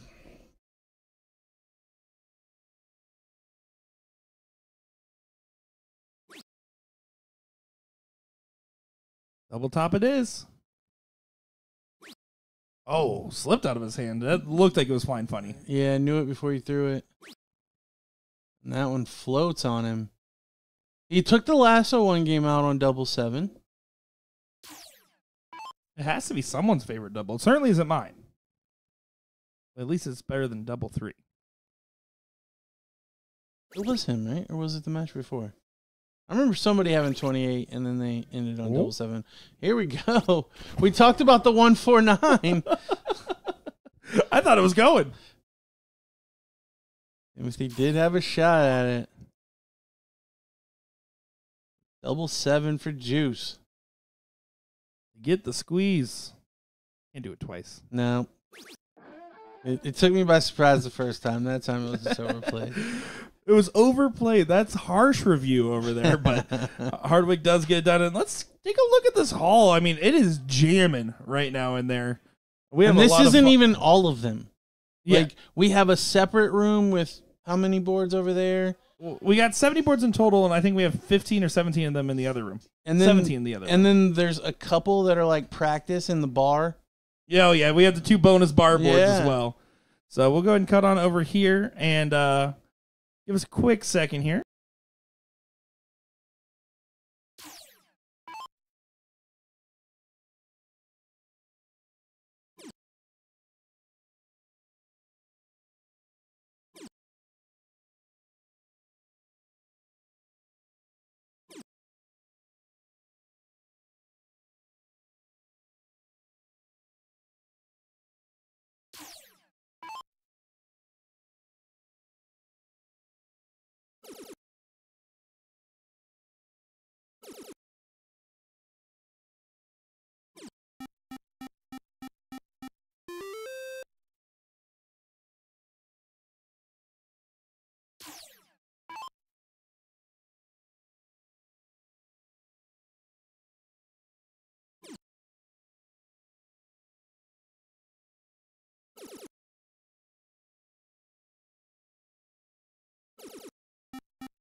And back to the match here.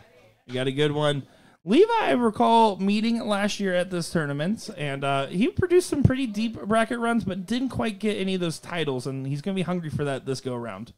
I think that's a fair summation of Levi in general, honestly. Like, even on the still tip side, like, I've seen a lot of deep runs. I've seen some solid success, but I don't know that there's been very many big wins for the talent that I've seen him display.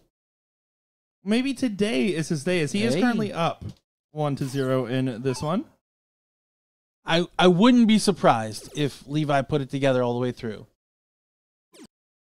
I mean, and that's a tough task when you're playing in all these different tournaments and, playing in these tough fields. Sometimes it's just about getting that first result, and then it can roll from there.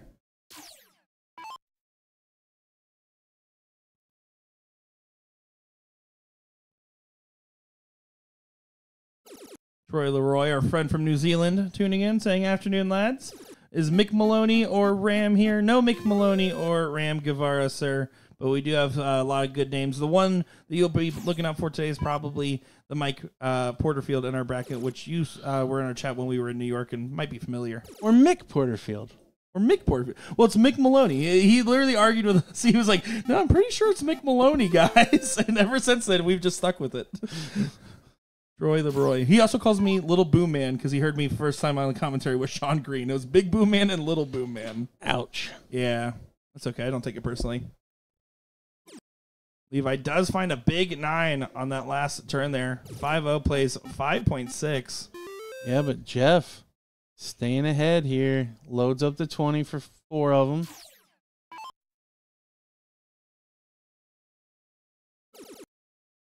Battling 16s against the 20. Levi, I wouldn't hate a look at it. He does stay there. I mean, he was talking himself into, I'm just going to hit the 8 mark, right? 2 trip 16s for the shot. At some point, you have to take that look, though. Yeah, I mean, your 5 mark equals your opponent's 4 mark. That has to come into consideration at some point. Especially when Jeff is not really missing upstairs at all. Yeah, if your opponent doesn't miss, you lose. That's just how it goes. That is also fair. A little John Maddening for me there. Levi just going to continue to try to hold on and wait for an opportunity here.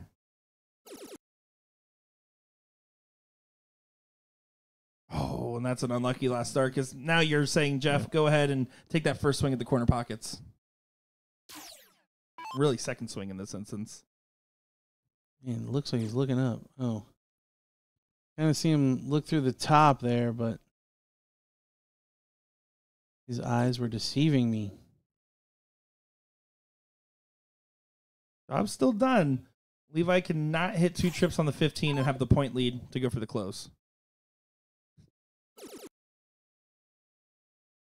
I'm going to stop him from hitting some trip 15s, of course. Again, look at the 20. Yes, I love it. Down 24. You now put the pressure on Jeff to win the game where you get a look at 4 bulls for the game. Yeah, because now Jeff's game shot is he has to close the 15s here and then try to hit 3 bulls. You're giving yourself a shot for 4 bulls. Jeff going to look to do it. Oh, my.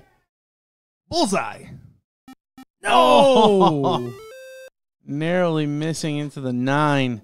So 4 bulls, not a give me, but 3 turns ago, if you told Levi he was going to get 1 look at this leg and he had to hit 4 bulls, he'd have taken it in a heartbeat. Now needs 2 doubles. It's not going to happen. Looks like Jeff is going to knot this one up at 1 leg apiece. Yeah, looking for the middle here.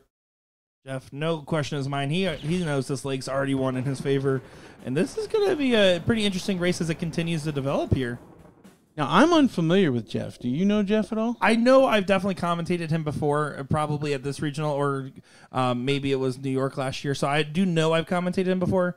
That's about as far as I've got on this one. But I definitely think he's putting on a performance to say, I'll make sure you guys remember me. I will say, I mentioned it earlier, but like Pittsburgh, New York, a couple of the regionals will get the rando Canadian that you don't know that comes down. So I didn't know if maybe that was a possibility. Well, anything's possible when you're at a BullShooter, DJ.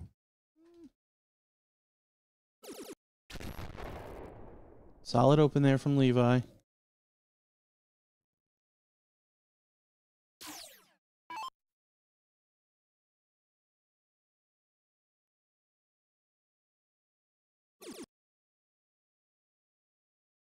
Not what Jeff was aiming at, but he'll take it.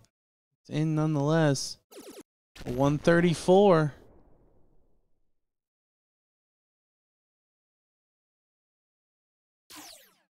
Now the pressure shifted back to Levi. Even going first, his opponent opened with more. Looks like a perfect marker dart to ride in. Oh, when he lands low.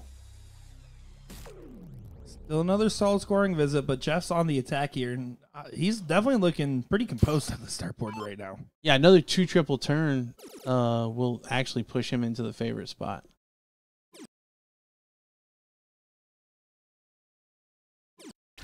He's only going to put in a steady ton. So a 34-point deficit now for Levi. And Levi does need to hit a ton plus, though, to leave a finish. Leanna telling us that Jeff is from Johnstown, PA area. Thank you, Leanna. So, yeah, a fairly local boy. So, got to imagine him and Levi are familiar with each other. So, there'll be no surprises. That's good to know. And Jeff has stolen the darts in this one. Yeah, 100 to lead the 167. Anything else is extra credit on the assignment. Looks like he studied.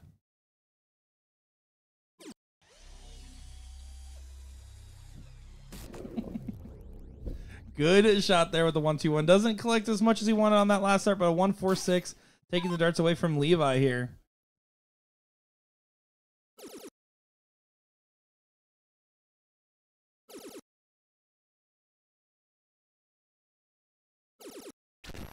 That was a must hit last start, though. Good response. Putting pressure on Jeff to have to hit the 146. You go 2 triple 19s for double 16. Oh, he's looking up. 120 to leave the winner gets special, double 13. 66. Trip 10. Trip 14. Also works. 48 to leave 18, not what I would suggest. Yeah, it almost looked like he intended to go for the big 16 there, but you know he's going to break the 50 on the next one, so you might as well take that extra moment to hit your setup dart. If he gets a shot at the 50. True. Yeah, he will. I do like the dramatic pause there, though. I was totally in on it. But yeah, I don't expect Jeff to go right this 50 here, so he's going to probably do like an 18 or a 10 for 16 or 20. Man, I have a terrible time trying to spot for Jeff. I always, I can't read his eyes. But he 2 darts the 50, as you said, single 18 for double 16, and now takes a 2-1 lead. So Levi going to be throwing first in cricket. A must-win leg if he's to stay in the winner's side. Well, and that wasn't Levi's sharpest game, but his cricket game, they were both above a 5. So as long as he replicates that performance going first here, he should be all right. Keyword is should. Yeah, the throw got the best of him in the first cricket game. As we talked about, he was battling with the 16s against the 20s, stuff like that. So a similar leg to what we saw, and we will most likely get a decider. We do have our first women's top 4 matchup on the winner's side locked in and getting called over to that streaming area. Trish versus Autumn in that one. And the men's currently starting to get it, or on the pro side, starting to fill up that top 8 section right now as they're starting to really get crews in here. And honestly, that amateur bracket's looking great as we're already getting into top 4 for them. A big opening now for Levi as Jeff was only able to hit 2 19s. Levi going to do a little bit of punishment. He puts in 5. He's going to be happy with his board position right now. All Jeff can do is try to bet a number. 18s is that number. Plenty of room to fit that last dart in there as well. Kicks low.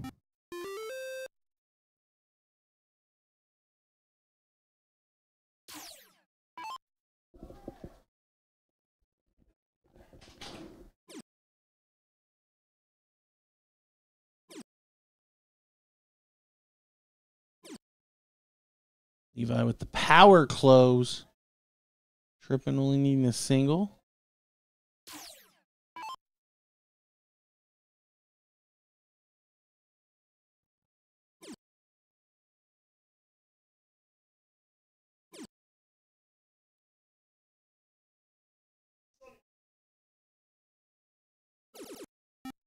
Wow, somehow finds the triple with the third. Pretty sure he moved left and landed right. The old rope-a-dope. Yeah, it does grab the 17s there. Still Levi's control.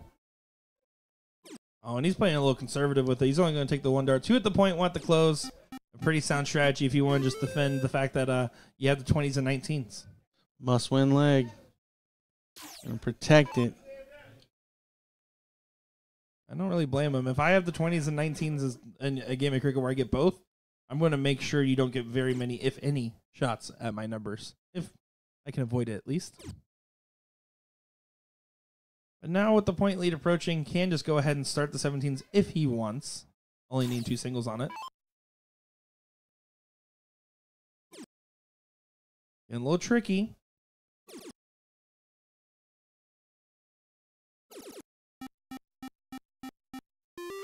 Great shot there from Levi. Goes back and catches the triple to close and score. So Jeff relegated to the 15s of the Bulls. Pretty much poised to go the distance, though, it seems. A good last start from Summits. It does at least add a dart to Levi's throw.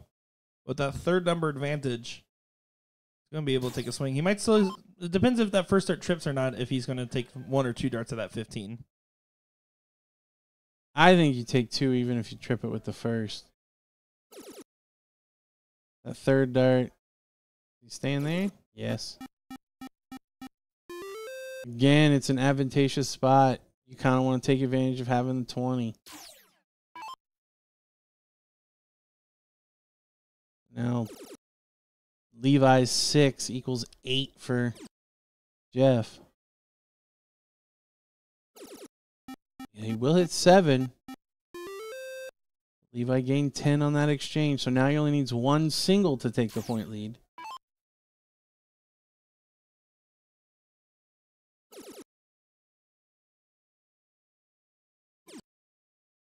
It's going to take the 1. The 3 numbers, you have to kind of picture them as invisible points to some extent, which enables you to have those extra shots to kind of push us along. But again, I also don't really blame a person that's down 2-1 to being a little extra defensive on those 20s. This time, he should get a cleaner look. That's going to be about the same. He keeps chipping away at that lead, though. It was 25, then it went to 10, now it's 5. Andy's marked a single on the 15.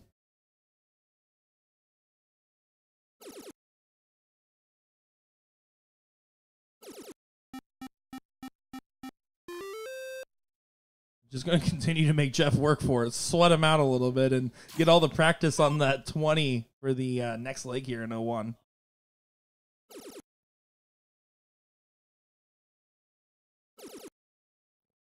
Jeff's up for the task. Yeah. Jeff going to climb 15 points back. Puts himself up by exactly 20. But he's still waiting on that favor from Levi to get the swing. He wants what Jeff is doing is continuing to try to point as many 15s and get 1 clean look at closing everything. Now, I am surprised needing 2 singles that Levi didn't switch up to the first, but does manage to find the triple with the third. If you guys want to follow along with the brackets for today's coverage, including every single bracket going on right now, the pro, the women's, and the non-pro brackets, just go over to your BullShooter app on your smart device there. Go over to that Tournament King section, switch it from my events to all events, and you'll be able to find the pro singles, women's bracket, and non-pro brackets there. Follow along and see where your friends are at, how they are doing, and just how the action's transpiring here.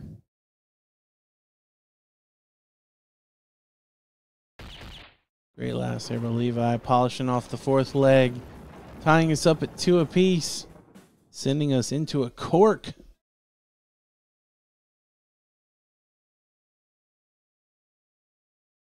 Fellas are going to decide who gets the option.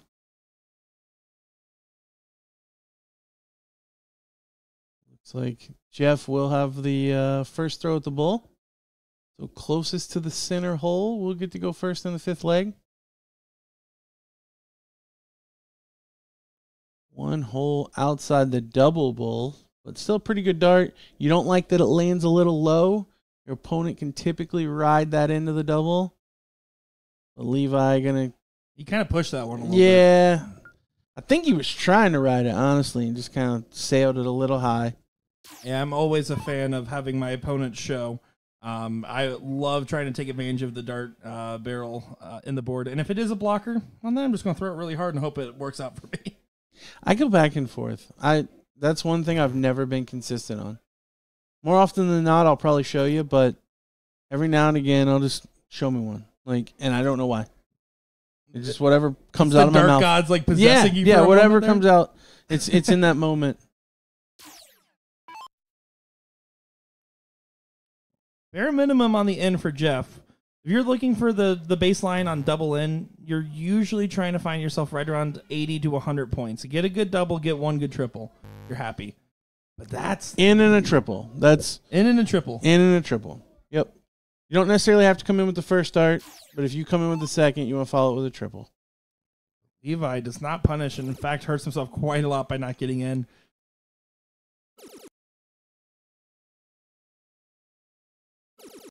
Jeff's going to punish Levi for that. What's 135? Winner of this match does play Tyler Snodgrass, who we were talking about last week in Ohio, making the run over here, of House Gryffindor.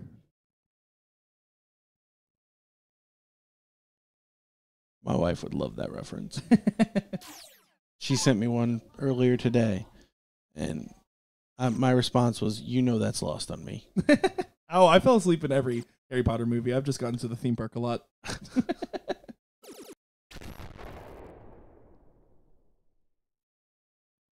Yeah, Jeff's still well out in front. Listen, if you hit the 180, you close the distance, but you're still not going to get the first shot out of the finish, more than likely.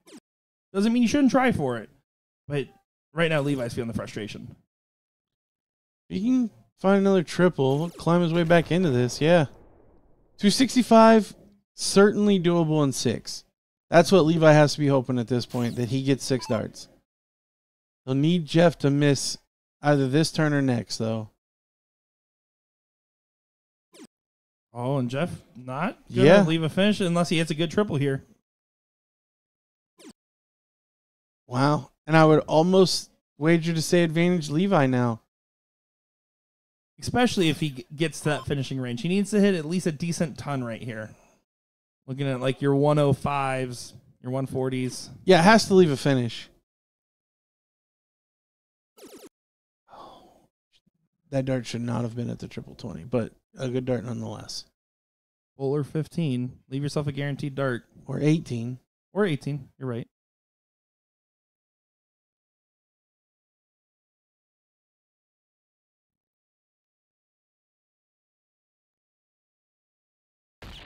Yep, I like that the most. It's tougher on this board because I will say the triples are so big. That's more so the steel tip route. But I think that's the right shot. The easiest way to set it up. And Summits is just going to now hope for another opportunity back at the board. Does tee himself up nicely. Perfect setup on the 1-3-4. Levi does get this opportunity that, honestly, he wasn't expecting to have after missing the first 3 on the end. When we said 265 and 6, that's all Levi could hope for. He gets a look.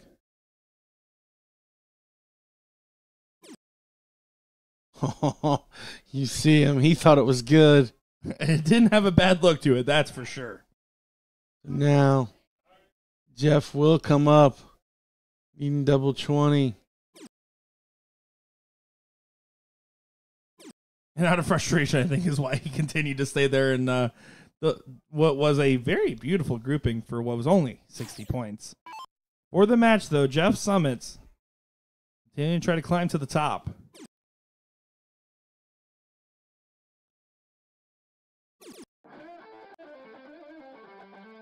And gets there.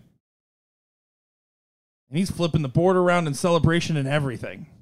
He said, "Bring back the 13-inch. I'm ready." But we do have our first ladies. Top 4 matchup here. Trish versus Autumn. This is leg number 1. We did not miss all but maybe the very first bowl there from Trish. So just in time, as I'm looking forward to seeing this one play out. And, of course, again, we talked about Trish, one of the favorites. Autumn, not as familiar with, but I will say I was filming earlier, walking around, and Autumn looked like they were in some top form. I know I seen Autumn play somewhere recently, and I can't remember where. She was one of those surprises.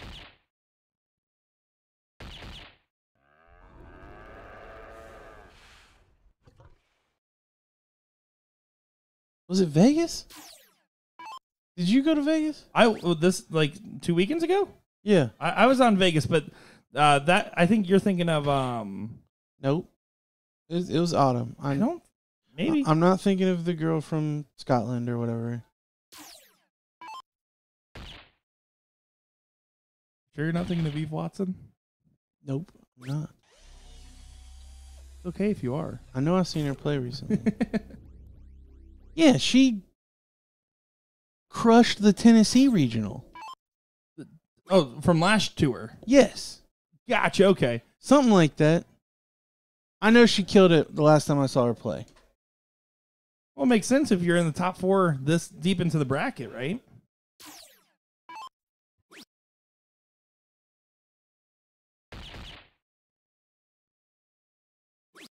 Although right now, Trish looking pretty firm in her control of this first leg. Autumn needs to play it in 6. Hat trick for the 151. Show us the 6 darter starting now.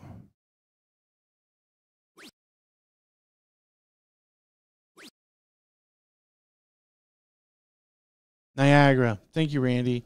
That's what, okay.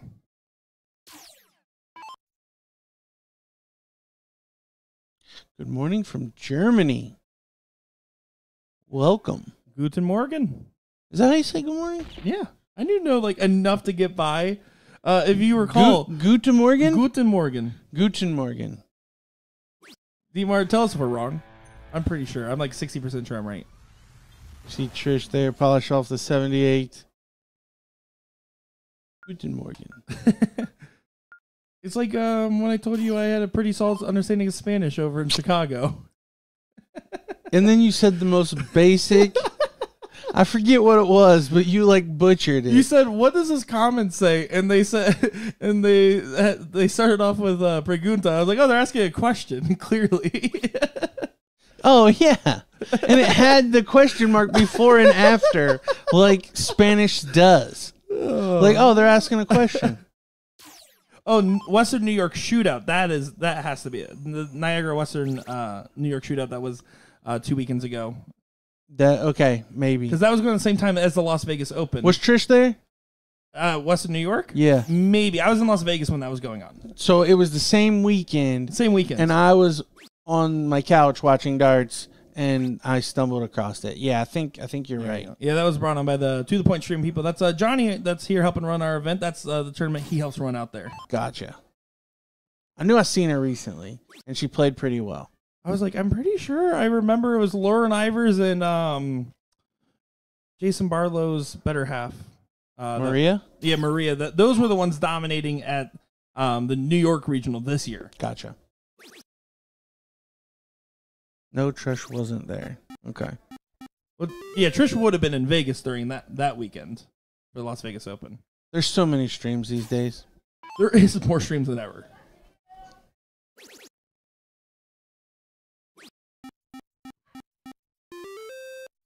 Oh, hey. I said Lauren Ivers' names, and now she's here. Hello. Hola. Como estás? See, I know some foreign language, too.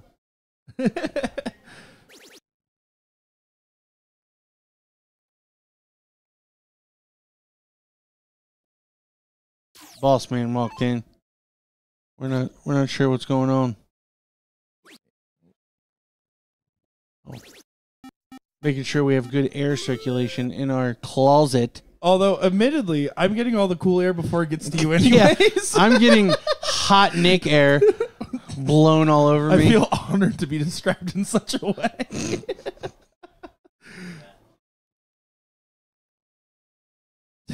Hey, that's heat, bro. I feel it. No, that's hot. Put your hand in front of it. You can see Trish over here. He does get the point lead on the second arc. That is a heater that you have. Hold on, guys.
Apologies about that one, folks. That was the worst time for them to try to adjust the temperature in here. Yeah, and they went the wrong direction. But back to the match, Grezik needed to get a single on that last dart on the 20, and that could be costly as Autumn's been pretty lethal upstairs so far.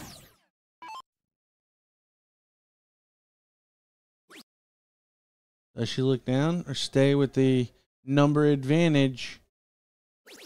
She does stay up top and finds the triple. Bit of a dagger here. Trish going to have to battle back on the 17s. Trish has cool shoes. Sorry. She always has cool shoes. Those squirrel.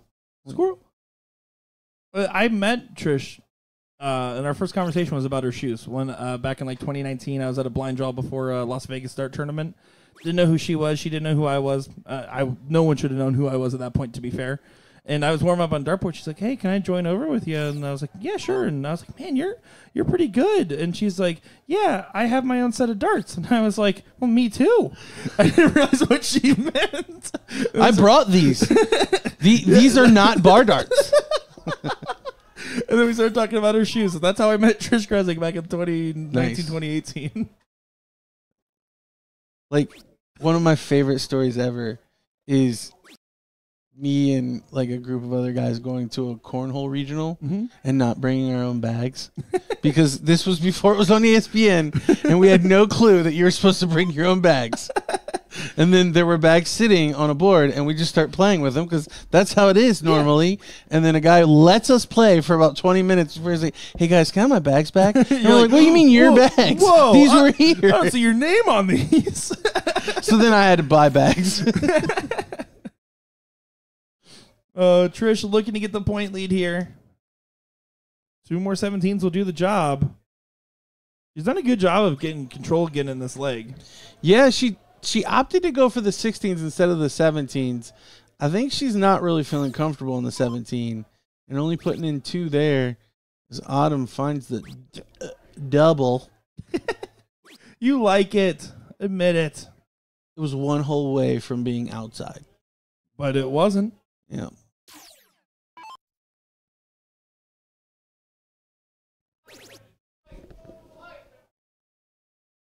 Well, it does find the 15s.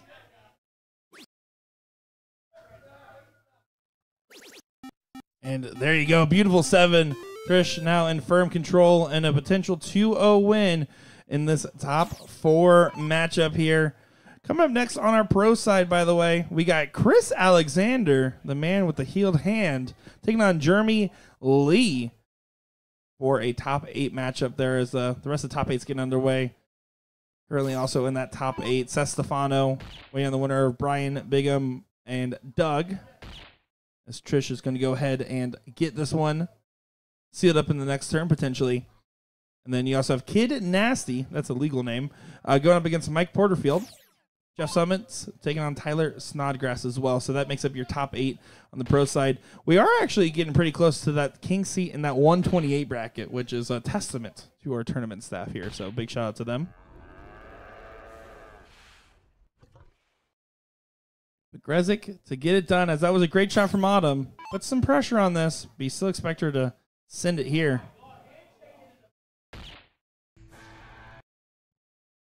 Does get it there. And you can see a little bit of frustrations. Autumn wanted to give a little bit more. Trish happy to get her first ticket in the bracket booked to that queen seat matchup there. Good honor as Kalika Chris still waiting on the winner of Anna and Selena. But we'll be back in just a moment's time, folks, with more coverage here of our Pittsburgh, Pennsylvania BullShooter. My name's Nick Teixeira, joined by DJ Sayer. Don't go far, folks. We'll be right back.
Back in the saddle, back in the action. Jeremy Lee, Chris Alexander take the stream board here.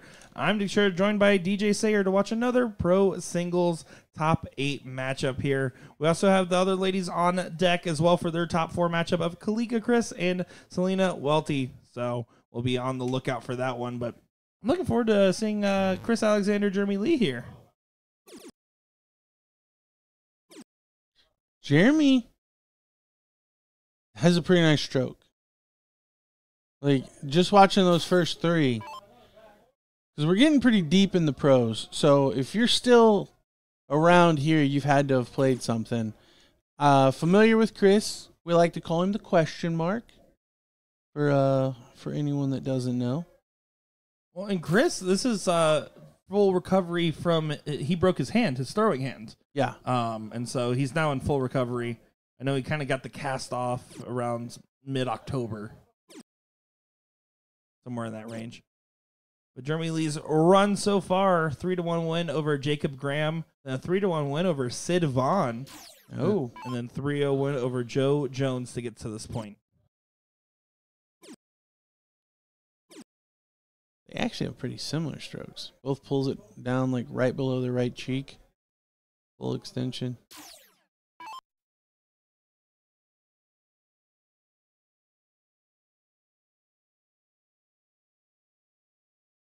Jeremy just trying to get himself composed here. Wants to just continue to take advantage of his throw. That's not a good way to do that. Only 43 on the turn here. Alexander the Great going to try to make some greatness happen.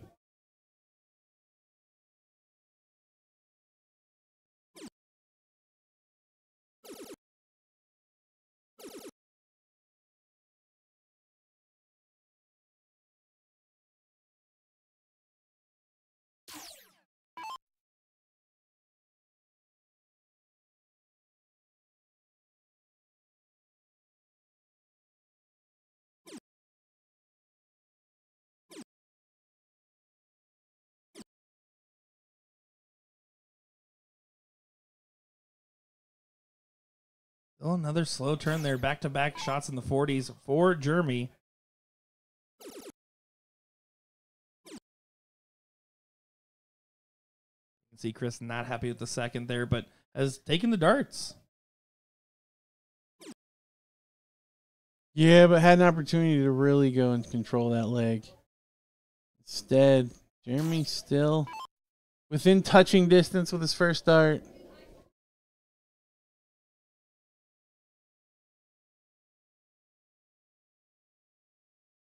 It's like Jeff Summits keeps his form rolling after the Levi victory, then beats Tyler Snodgrass to move into the top 4 of the winner's side. The winner of this one will take him on. On that bottom side there, Doug Williams currently up 2-0 over Bubba O'Brien and Bigham. Winner of that will get to play Seth Stefano. And on the top side there, Kid Nasty taking on Mike Porterfield. That's your winner's side of the pro singles. Is Kid Nasty Gary Kid? Do we know? I would have to assume that's so. Since we're in Pittsburgh, I would imagine. Normally in singles we get to avoid. Yep. Nicknames. But yeah, Gary Kid. That is correct.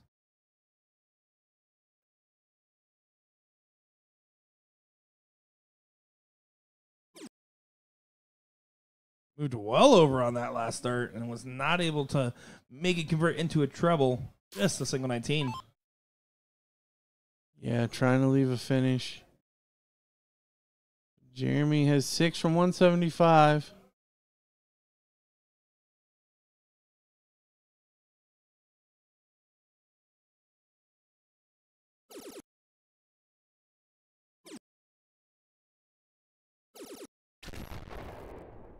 Much more rhythmic from Jeremy there.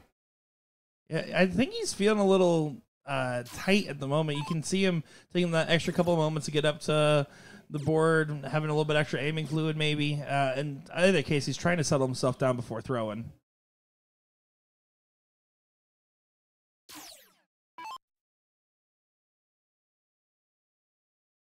.44 is the look here for leg number 1. Analyzing the data.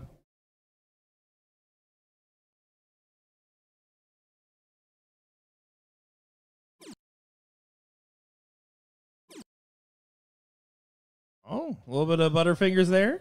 But double 8 now for leg number 1. Chris is in range, though. He has to go, and it does for Jeremy Lee. 1-0.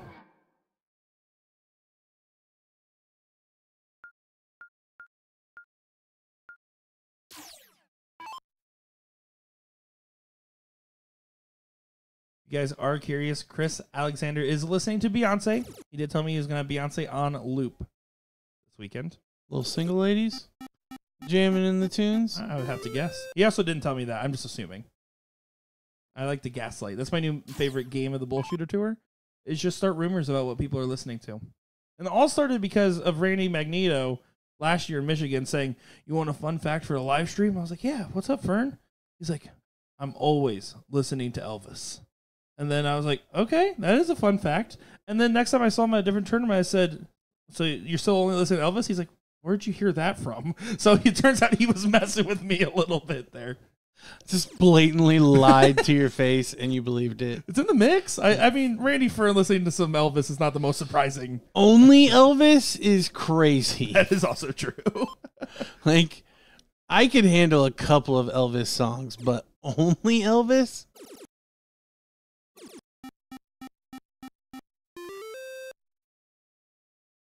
TouchTunes should ban earbuds immediately.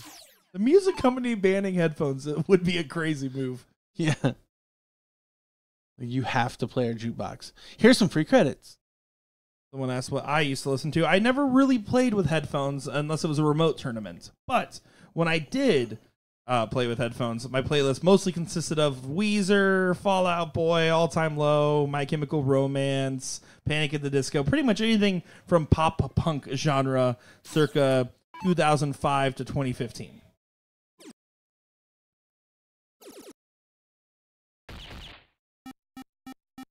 Good shot there from Chris. Getting fiery with it. Yeah, control this leg.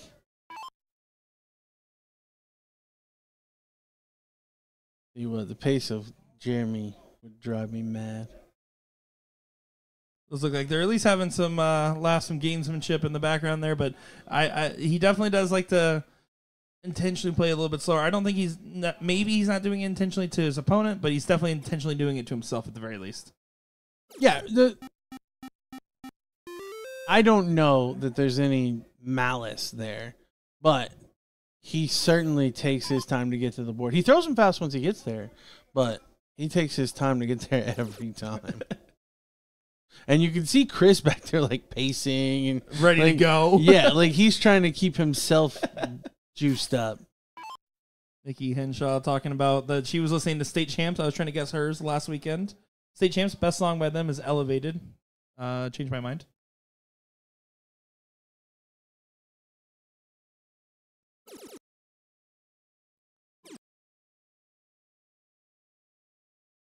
Chris should be able to just go ahead and continue to clean up this leg here. And take it in this moment. Trip 17, trip 15 for the bull. Grabs the bull first. Grabs the 15s. Almost went, but in pole position to make this one apiece here. You want to take a quick peek. That is our ladies' top 4 matchup going on. You can see Kalika going in and nailing a hat trick as soon as we look over against her opponent in Selena.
Sorry about that. We see Chris polish off that second leg, ties up at 1 apiece.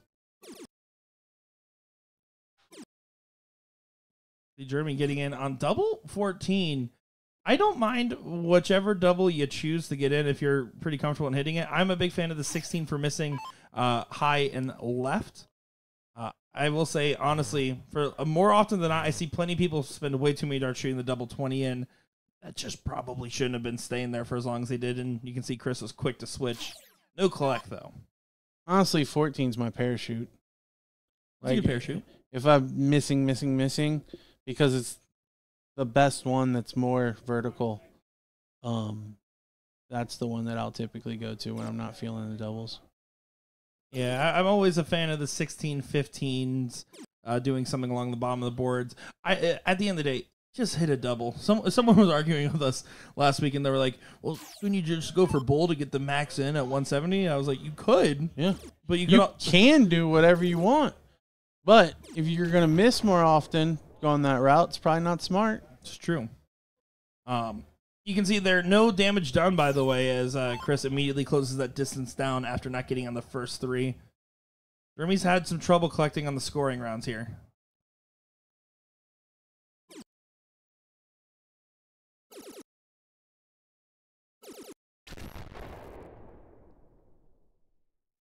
That will help, though.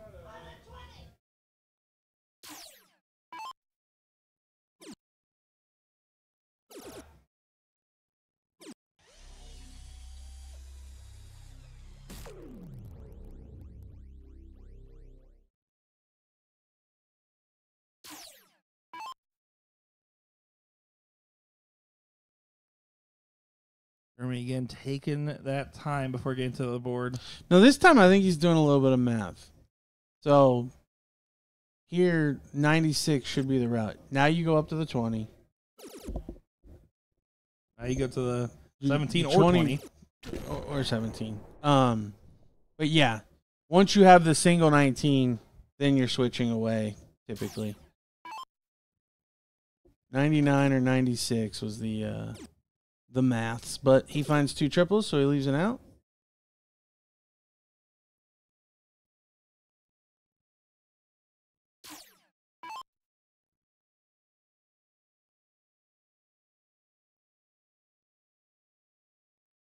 Big deep breath back there, taking some notes out of Dimitri Vandenberg. Get himself settled before walking to the Aki. He's got time. Chris not on a finish. We know he's going to take his time.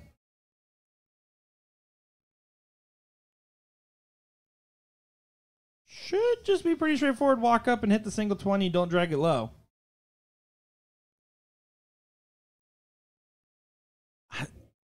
It almost looks like he had the math wrong. Yeah, the way he tapped on his head there, did he think he had 126 potentially instead of 136?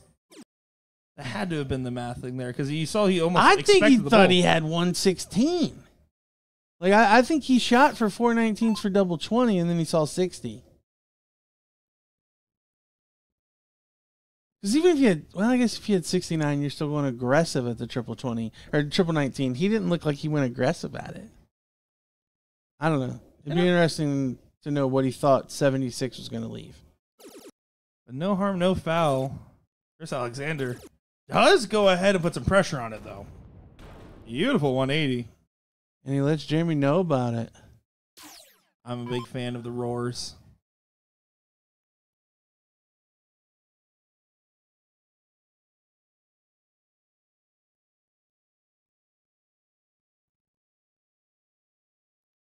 Double top. Over to the 10s. Does go.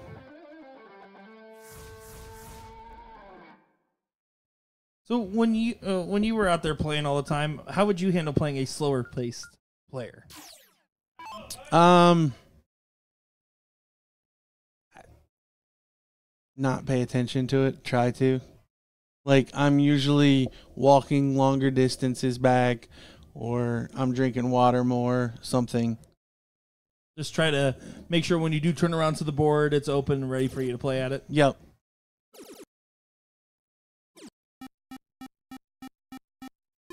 Yeah, and I was typically the player that, like, if anything, I was on the slower side.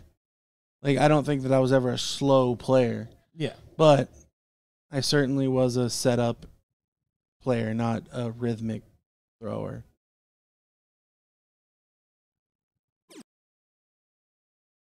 It definitely looks it's more in the like setting himself mentally aspect too, because his throw is not very elongated. I mean, it's not a quick throw, but pretty steady pace to it. And vice versa. You see Chris, he's always ready at the line. He's kind of waiting for his opportunity, which has its pros and cons. Yeah, I think it's to Jeremy's benefit, I'll be honest, because I think Chris would play better in a faster paced game. Oh, certainly.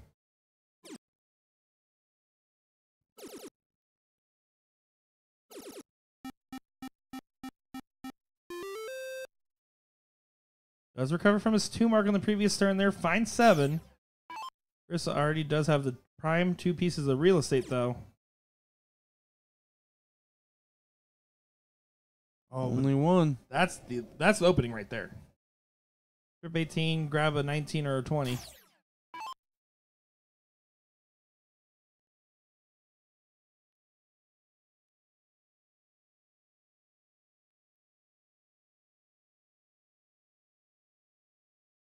Currently quite the point battle going on in game number 2. Kalika Chris up 1-0. Selena fighting back on the Bulls, but 3 number difference. Kalika is going to be favored.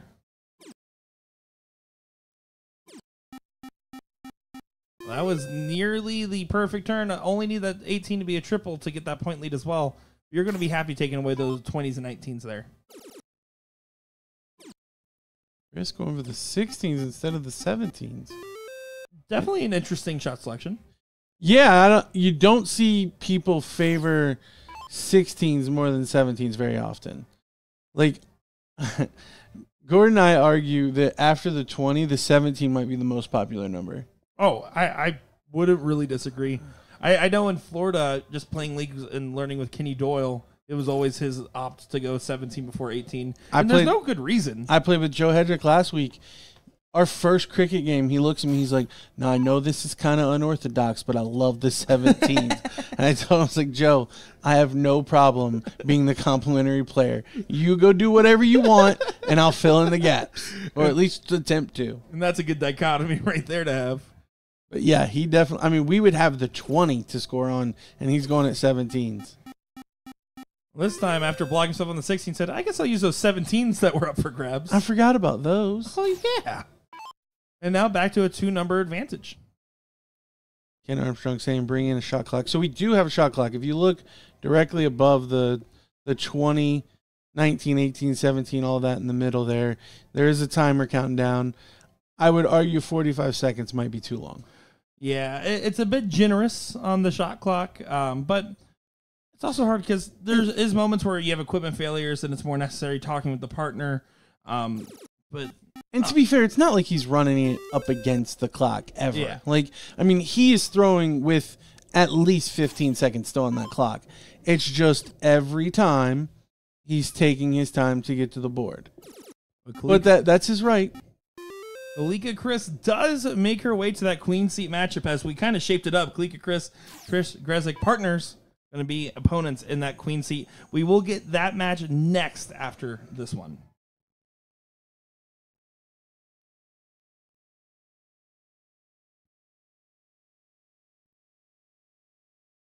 Jeremy has a shot here. Shut down all 3.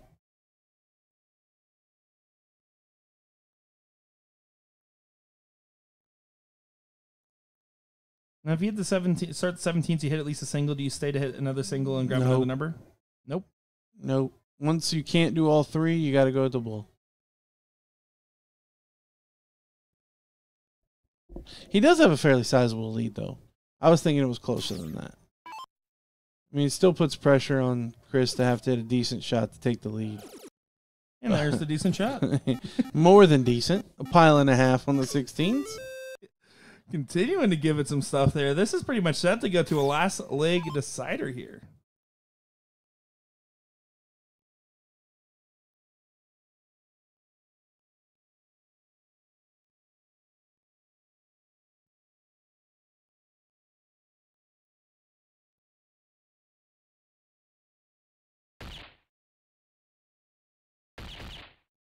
Oh, and Jeremy finding the bulls.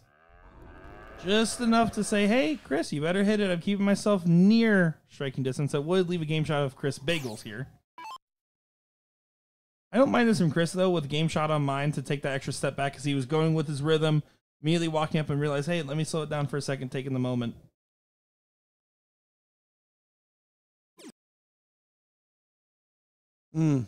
It's poor shot selection there.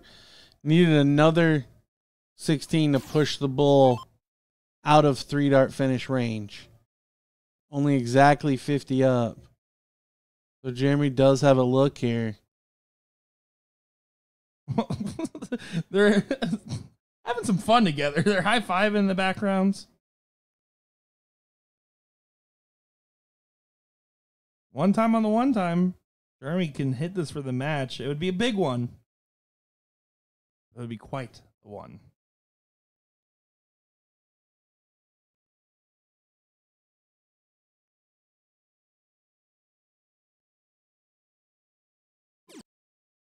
There's no reason to really switch off. I think I would prefer getting the point lead there.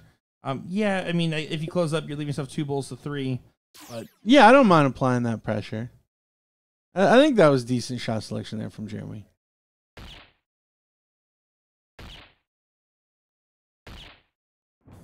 We are going to get to play all 5.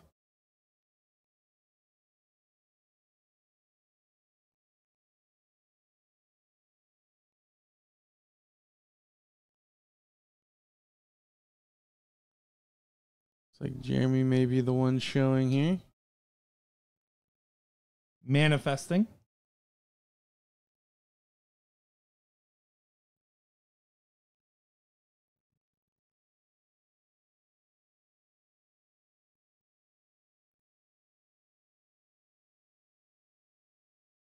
Don't worry, boys. You're only on live broadcast here. Taking their time.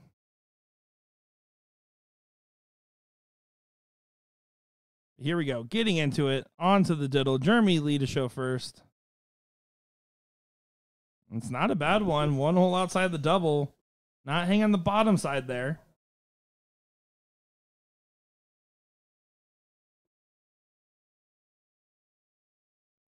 They're hamming it up for us. In poker, they call this Hollywooding. Ooh, it's a tie. And he puts another one right on top of it.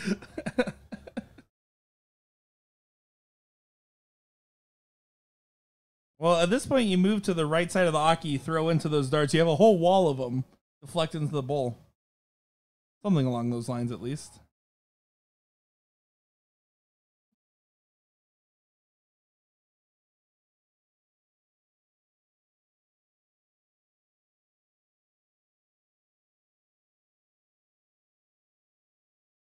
Yeah, you certainly have a wall to crash into. Oh, and he floats it a little high. I think the first one that he threw there was might right have been on that good. wall. Yeah. Yeah. So Chris will have the start.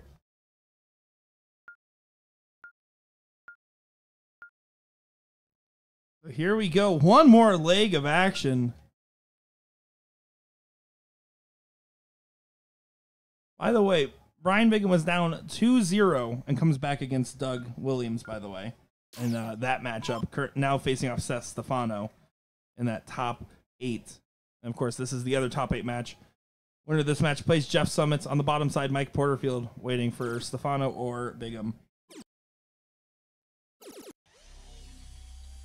We almost saw it. Forgot we were done diddling. My bad, folks. Chris opens with a Shanghai. Single, double, and a triple, all in the same number. And not going to miss 3 clear at the end, and like he did in the previous 0-1 leg. Back to the 14s. Does get in. Good recovery.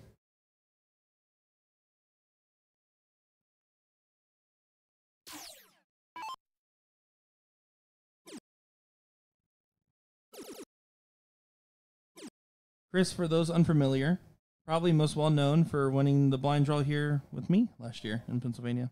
Nope, not known for that. No, was not at all. You're saying that our He doesn't even have that on his CV. I don't have it on mine either for the record. I have other accomplishments. I signed up last weekend in Ohio and the blind draw was Gordon Dixon. And I didn't shoot a leg below a 4.4. But that was under Gordon's name, so doesn't count.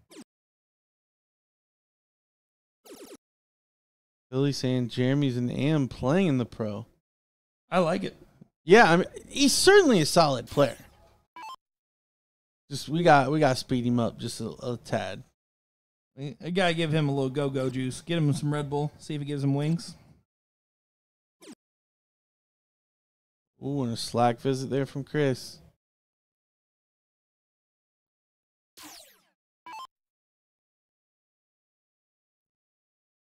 So looking to get that made up ground here.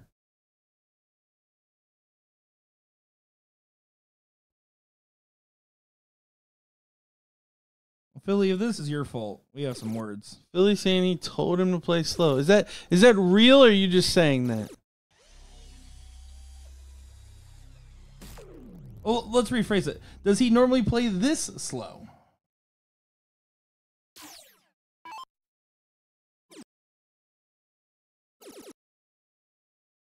Stay true on that last. Does do so and then some. Leaves the 120, telling himself to calm down. I think Chris is feeling amped up right here. I didn't say this slow. But you did say slow. Confirm that. He plays slow normally. Okay. Well, then just don't play normally. Well, I was just more so curious if this is truly gamesmanship. Or if he's really amping himself up every shot. Because if this was premeditated, then it feels icky. Yeah, I don't. But you can tell, at least by how him and Chris are interacting, there is no ill will between either one there. Oh, no, Chris is taking it in stride. But if one is doing it with an intention, sure, it's a little different. No, he just talks a lot. That's fair. I do think he talks a lot. As he's back there talking to Timothy. And wearing a Laughing Assassin jersey. Yeah. Oh, I love it. 116 has a chance to go with Chris sitting at 40. Chris wants to get that shot. He wants to just get one more round at this board. Jeremy wants to deny him. And I'm fine here. Like, this is a huge shot. Like, take a little extra time. Yeah. Make sure you breathe. Get a sip of the Amen juice. Like, this makes sense, but every shot feels a bit much. But if it works, and he's not going to get the look at the double. He's himself up, but Chris Alexander, it's yours to lose now, sir. 3 clear. Double top. See, Chris, too, as a fast-paced player, going to actually take his time, set up for this. Completely understandable. Has to settle down. He gave himself a calm down on the previous shot. He's feeling amped up right now. Yeah, but you also want to stay in rhythm once you start throwing. Agreed. That could cost them. It should cost him. Jeremy has been pretty solid when he gets these looks.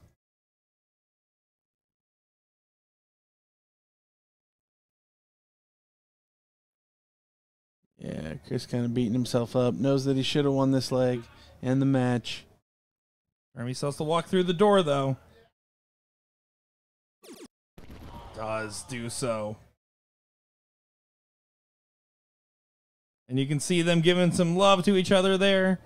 But there you go. Chris Alexander squanders the opportunity. Jeremy Lee will take on Jeff Summons in that next round there, and we're going to get that ladies queen seat. We're just waiting on Miss Kalika to get over to the dartboard. Trish is already in warm-up, so we'll be back in just a moment's time for that queen seat matchup. Don't go far, folks. I'm Nick Scher, joined by DJ Sayer.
It's time for the Queen seat here in Pittsburgh, Pennsylvania. This was the two that we were kind of predicting might be that matchup. Well, it is Trish Grezik taking on Kalika Chris, partners later in the weekend. Right now, enemies on the dartboard. I'm Nick Teixeira, joined by DJ Sayer in the booth. Yeah, we got a good one here. Let us know in the chat which way you think this one's going to go.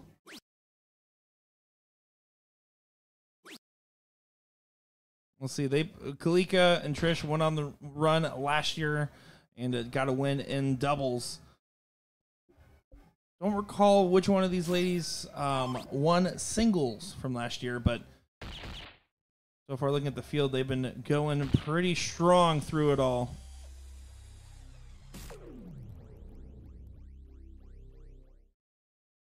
Trish with 5 out of 6 to open this up.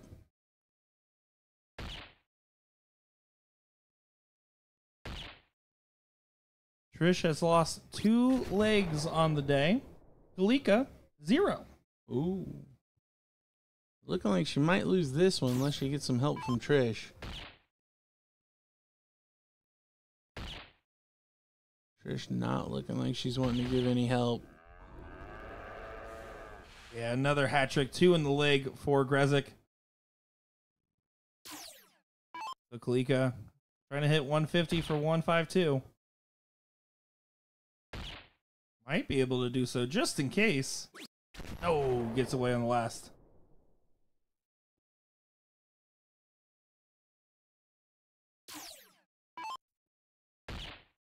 Trip 14 for leg number 1. Well, not quite, but no harm, no foul. It is open in, open out. As long as you don't drop that single 15 at least. Yeah, you got to throw high on the fat 10 with the first one.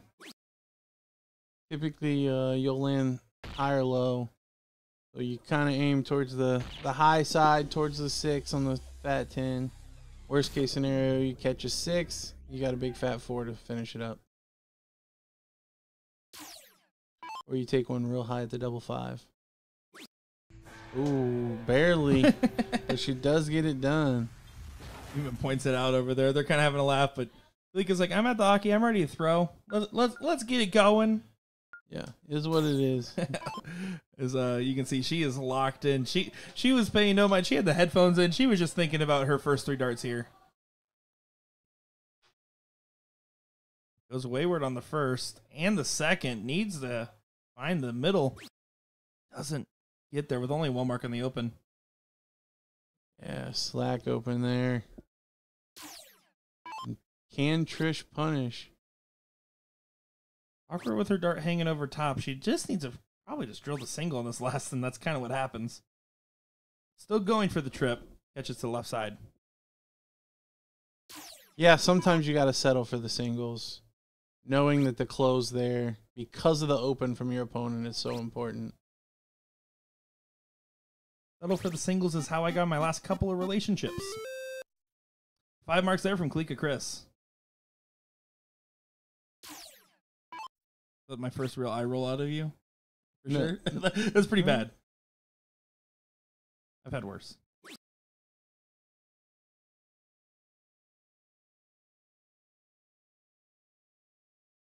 That was the bare minimum on the assignment there for Trish, as she did get the point lead back, adds a dart to the throw. Lika not going up. Only needed 2 singles. She does catch a triple 19, so it's hard to argue, but needing 2 single 20s there to close the 20. Yeah, I agree with you, but at the same time, that first dart was such a tantalizing marker where you kind of almost then stay there all 3. That is also fair. I wouldn't have been mad if she did.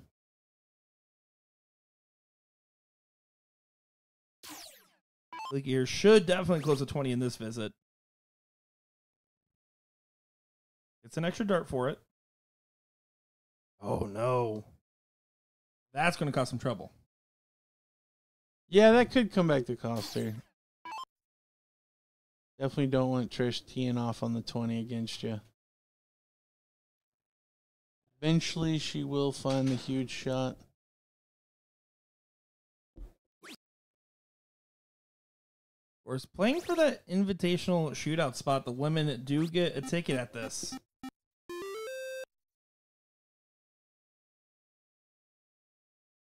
It's important to know that that's on the line, and getting that seat, it's just so important. Still wouldn't mind the close at the 20 on the last. It does get the point lead for the trip.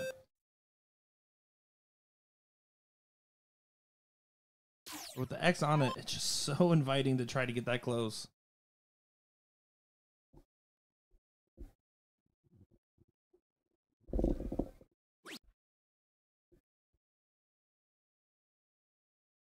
Now Kaliko with the lead coming to the board.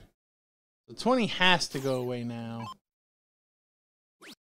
Not starting there, but does grab it on the second. I don't like the going up and down aspect of the shot selection there, but was the right 2 at the points, 1 at the close mentality. Just would have preferred to start that close. That's the main thing you need. Then you can save for 2 darts in a row at the 19, try to find some rhythm. Bingo. Yep, and then typically I would say this is probably true for every dart player. Your third dart's probably your best dart. Unless you're one of these people that like lunge or something like that. Your third dart's typically going to be your best dart. So you want that throwing at the number that gives you a chance at a triple. My second dart takes those remarks personally. Ooh, look at that recollect. She is still kind of going with that point, close point shot selection style, but that time pays off a little bit better. Finding 6 on the 19s.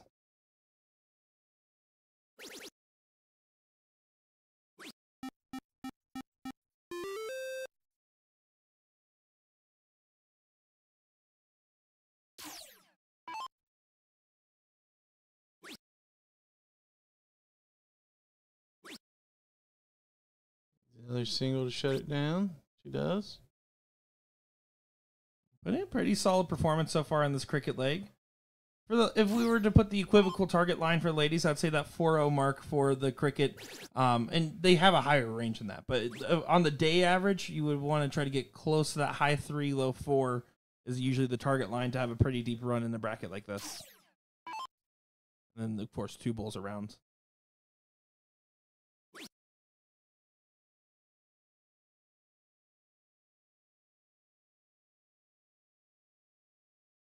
They're only going to come away with 1.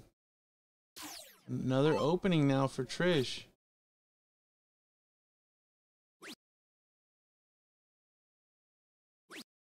Oh, and unfortunately on the last, it looked like it might have been a little bit more than that. So down 1 point. Like opting to try to defend a little bit here first.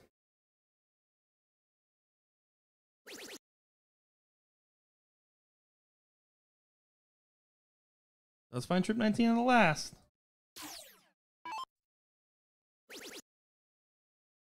Here comes Trish.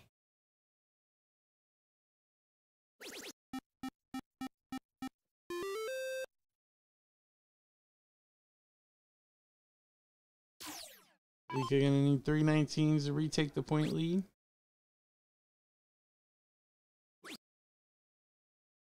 Has to stay there now. Oh, and she flights into the 333. Trish now with the lead. Should look to shut down that 19. Yeah, doesn't want to battle against the higher ground. Finds the double on the second.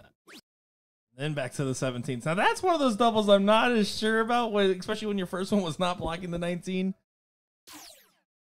But gets it done. Can't fault it if you hit it. Only dumb if you miss. It's true.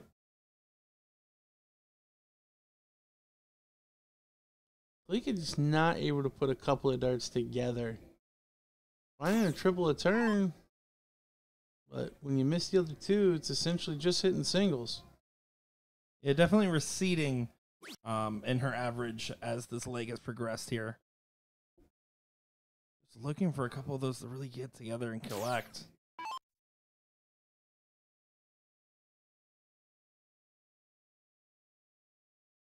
And did not drop a leg before this matchup here. Just hasn't looked as strong as you would expect her to be for that to be the case.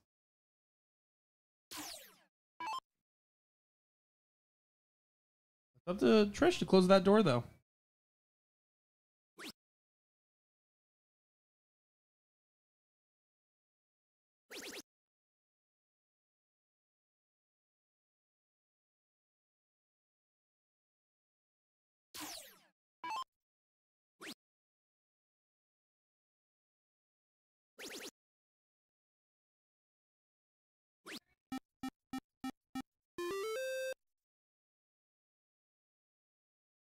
Solid round from Kalika, though. Finds 5 on the 15s. Forces Trish. Get that point lead. She does. Now it's going 1 and gets 1 more. 2. Gets the close. 45-point advantage. Give me a double bull and 2 17s for 500.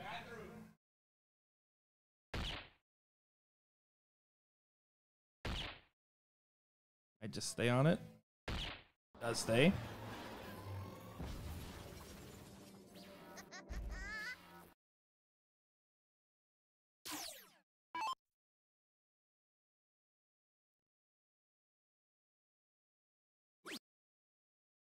Trish gonna look to extend that point lead.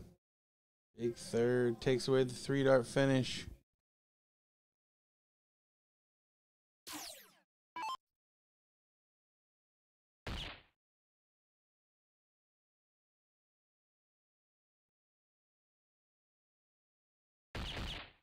Lika managing to find a double bull with her last, scoring 75 total.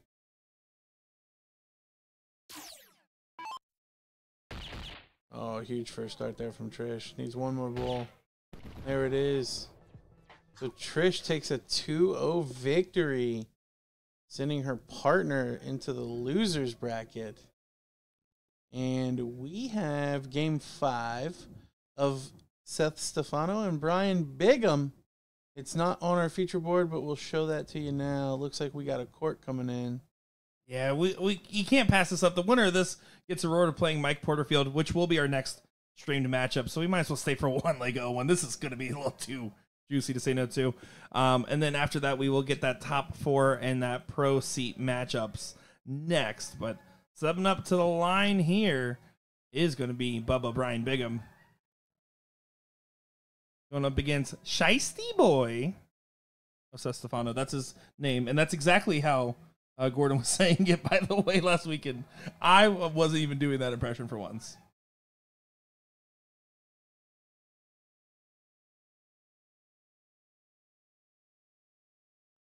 Ryan manages to get in first start, but can't follow with a triple. Still a little bit of an opening here for Seth if he can come in strong. Great first.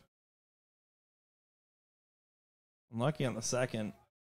Yeah, not able to find a triple either, so nothing to hurt there for Brian.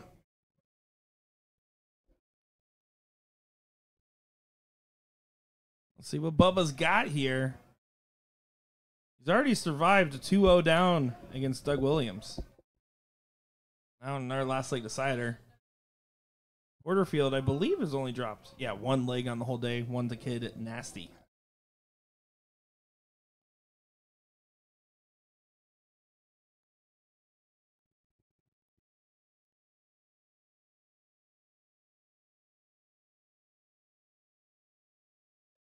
Whenever trying to take advantage of those darts, does do so. Keeps it chalk. I know Seth's been playing pretty well. Did he finish third in the pro last weekend? I don't think he got quite that far. I think it was 4th. 4th? Yeah, I think Brian actually finished third, didn't he? Yes. Yeah. So this is kind of a rematch of that match.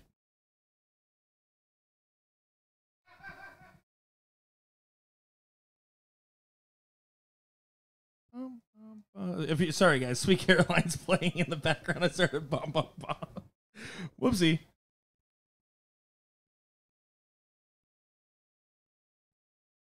Can't leave a finish now.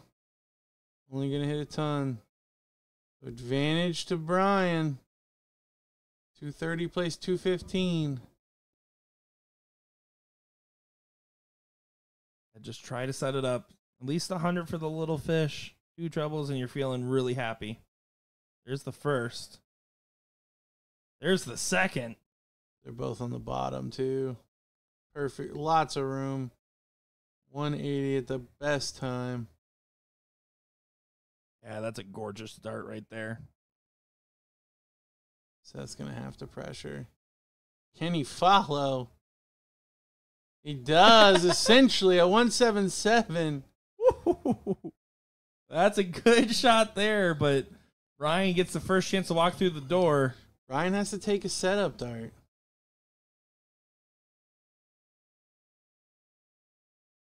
Does go for the 18. Still manages to hit a single. Double 16 now for the win. And he drills it. Clinical there from Brian. So he does move into the top 4 of the winner's side to take on Mike Porterfield. And we will have that one coming up. Don't go anywhere. We'll be right back from Pittsburgh. Right after this.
Time for the top 4 matchup here in our pro singles bracket. This should be a great one, as this is Mike Porterfield stepping up to the line here, going up against Brian Bigham in what should be an intense matchup to see who gets that first ticket into the seat match.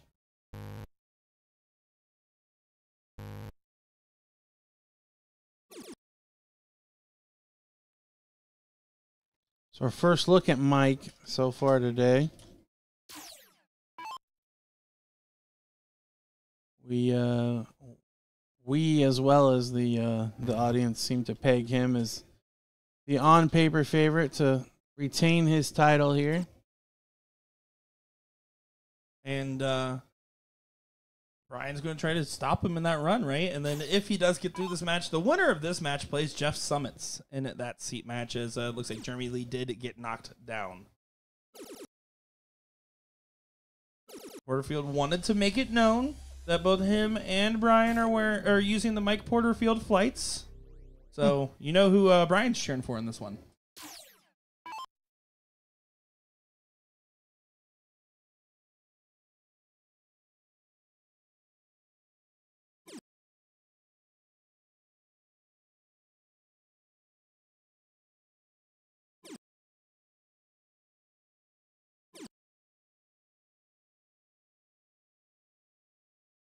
Early lead now for Mike.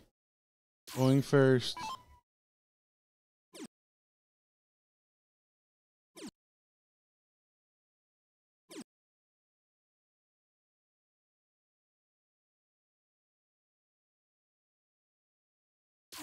Brian can at least close the distance on this turn. Try to make it interesting.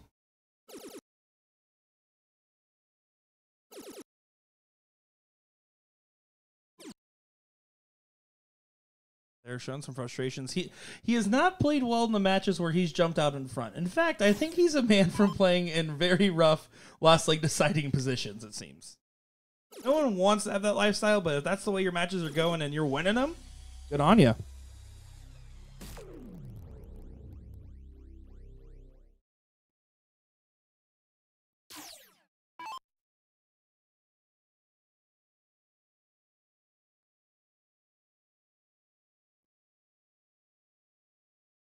I don't know if someone in chat remembered to keep score, but these are 2 more backwards hats individuals. Trust you guys. Keep those superlative stats going.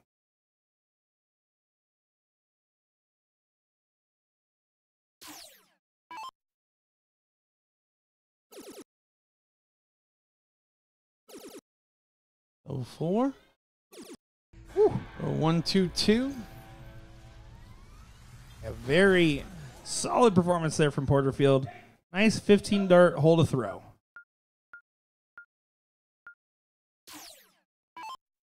But Brian here just going to forget about that last leg and get himself settled into this one.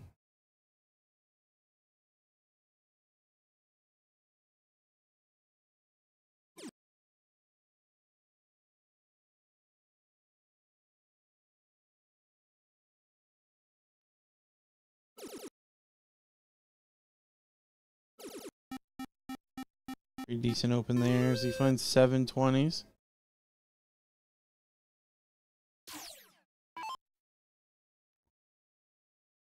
Porterfield going to try to respond on the 19s. Porterfield did say he wasn't playing well lately when I talked to him before the tournament got started. And looked at him and said, "You're not well. It's still better than most people's average." I think you're not wrong, but I think it also comes across on Mike's face.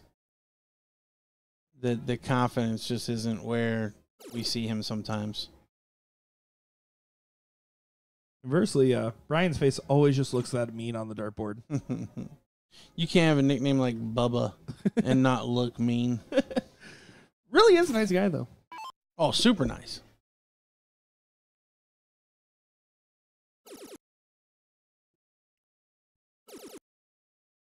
This is your shot. Doesn't take it. Stays down for the 3 in the bed. The great shot. Would have probably preferred that last start to take a look at that 20, though. Only matters if Brian punches. That last trip does mean that Brian has to hit at least a trip in a single before being able to go to those 19s.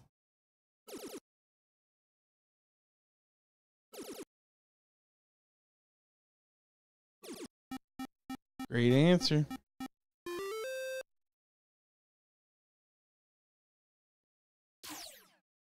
Mike Porterfield coming off a great weekend at the Western New York Shootout over in Batavia. Maybe he was just lying to me. Well, Ryan's saying that he's full of it. I think there's levels to it. I think I don't want to disrespect anybody that was there in competition, but I think when the gap between you and the rest of the field is so vast, when talking about Mike, I think that he can be off of his game and still win a lot of events. Again, his B game is better than most A's. Yeah. I absolutely understand where you're coming from there. Mike needs to find a 9 mark of his own here to get a shot at those 20s. He, again, opts the point for more conservative, point-heavy strategies anyway, so I wouldn't have expected to look on the last. But Ryan just hitting those 20s too good to leave him there if you do get yourself an opportunity.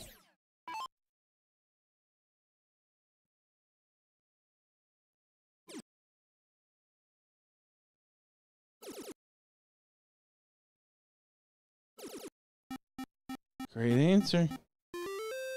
That was an aggressive look on the last two. I think for Brian, he's going to play this a little more aggressive than normal. Because I think he's aware that Mike's average is higher than his. And the longer the game goes, the more likely Mike is to win. Mike, conversely, should know that his average is higher, and the longer the game goes, the more likely he is to win, so he should run the score up.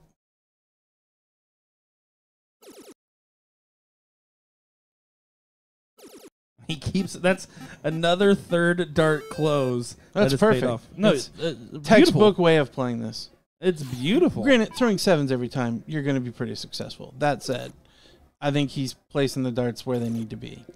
And vice versa, Porterfield here throwing a 7.17 against the darts. I will say the only shot that has seemingly classed him is when he went trip 19, had the point lead, didn't shoot the 20 on the last. That one shot there has been the difference maker because he's never had a chance since.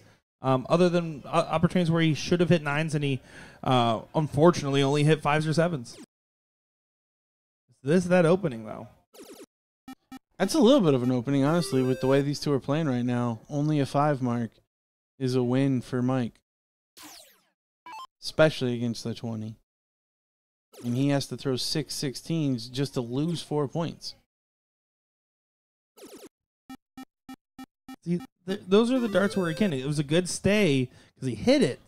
But, man, I just wish it would be a look up there at some point. Yeah, I said that he should play a more point-centric game, but at a certain point, you can't overcome that big of a deficit on the triple. I mean, gaining 12 points and you threw 2 more marks than your opponent, that's not that great. It only takes one big shot from Brian to negate all of that. Oh, that's a massive opening in this matchup there. Unfortunate deflection on the second led to a kind of lackluster third dart on the 16th. Yeah, Mike should take advantage here. Now to look up. Great shot. Back to back. Incredible from Porterfield. 8 rounds in, 7.38. All right, Mike might be full of it. Yeah, he might be full of it. Ryan, you were right. That wasn't one of my made-up facts here. That is what Mike Porterfield told me today. Maybe he still thought he was Nick DeShare because we do swap names sometimes.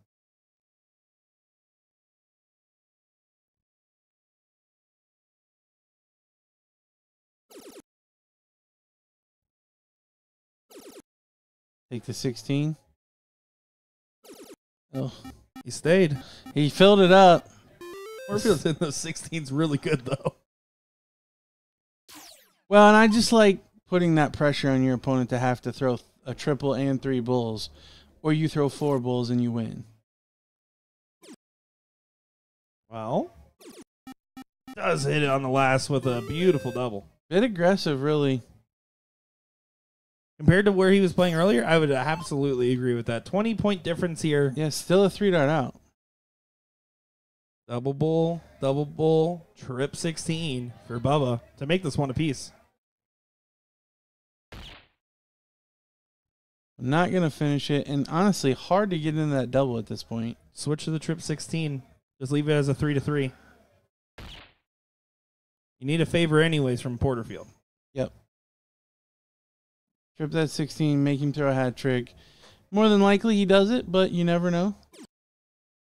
He agreed on the shot selection at the end there. Doesn't go. Porterfield should be able to drill this. Errant first dart is the only thing that adds question marks to this.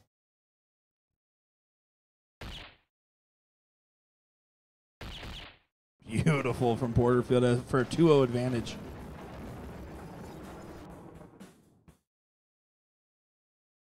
And a 5.9 going first doesn't lose very often. And a 5.9 that was mostly a 6. So if I'm Brian, I'm thinking, I'm just going to try to do that again. I'm going first in 01. I average around a 6 in 01. That's pretty good. Converted, for the record. 2 trebles around.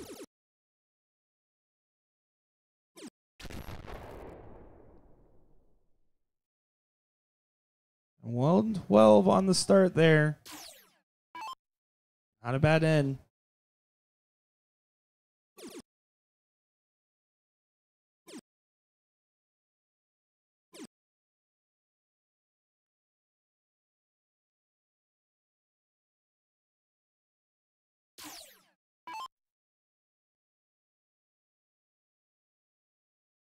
Winner of this match, again, does play Jeff Summits in that seat match.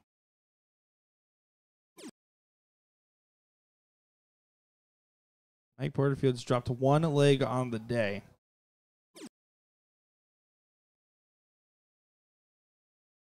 $43 there from Bubba. This is the opportunity.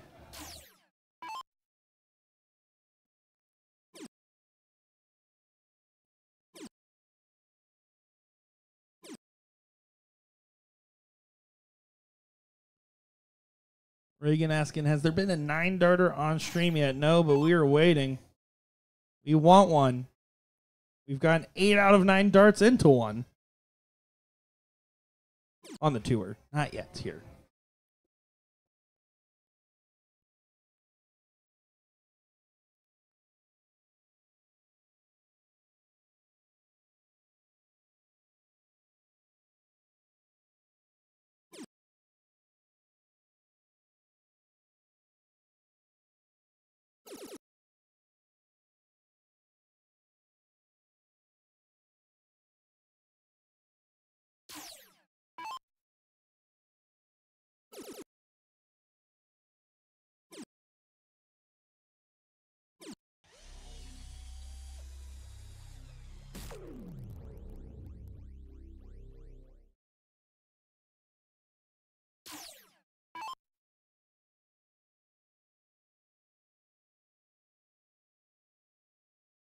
Brian trying to be the first one out of finish here. Looking for around a ton.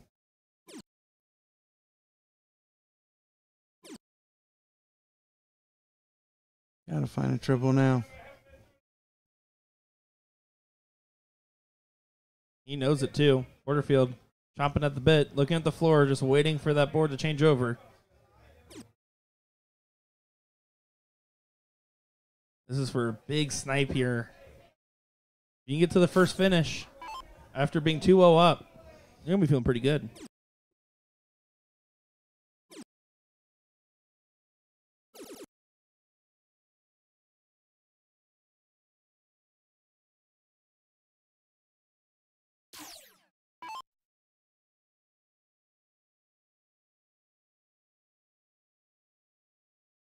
Only 8 people left in this pro bracket. We're into our top 8 here.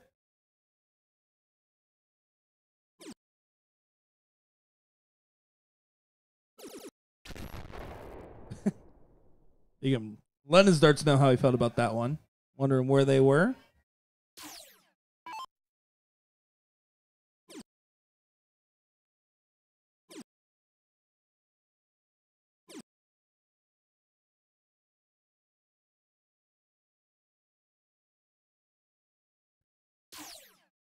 Porterfield doesn't really pressure.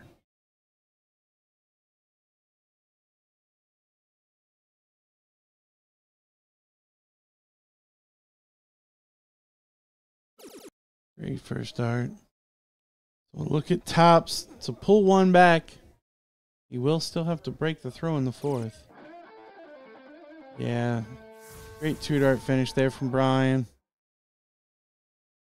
If it's anything like the first cricket, it's impossible to break Mike.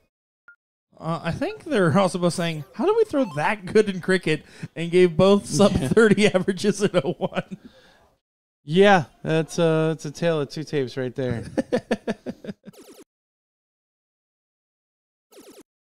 Porterfield off to the races early. Does start off with a 9, and Brian giving him some love on that one. I always love when the opponents are interacting with each other a lot and giving nods, giving approvals or disapprovals of shots. Show me the full dichotomy.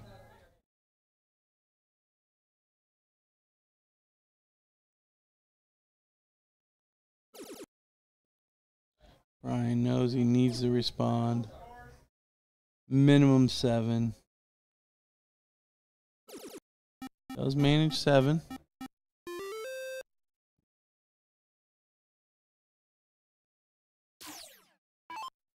But see, if you're Porterfield with your conservative point style of throw, you have the 20s, you're up 2-1. You get to just do whatever you want as he hits back-to-back 9s. Also, don't miss. Also, just don't miss. They have to be thinking, really, we only hit... I think right now Porterfield's hit more triples in this game than he did in the entirety of the last one. Complete turnaround already for these guys.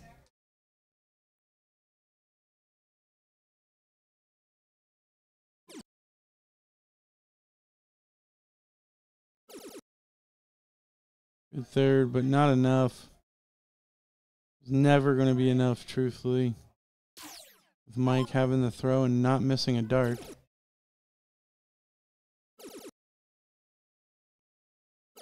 Nine. Oh, we're on for 1 right now. Might not be a 9-darter, but you get a lot of points for hitting 9 at triples in a row. You can see Brian saying, I'm not even mad. No, when somebody does this against you, it's one of those things where you just have to congratulate them.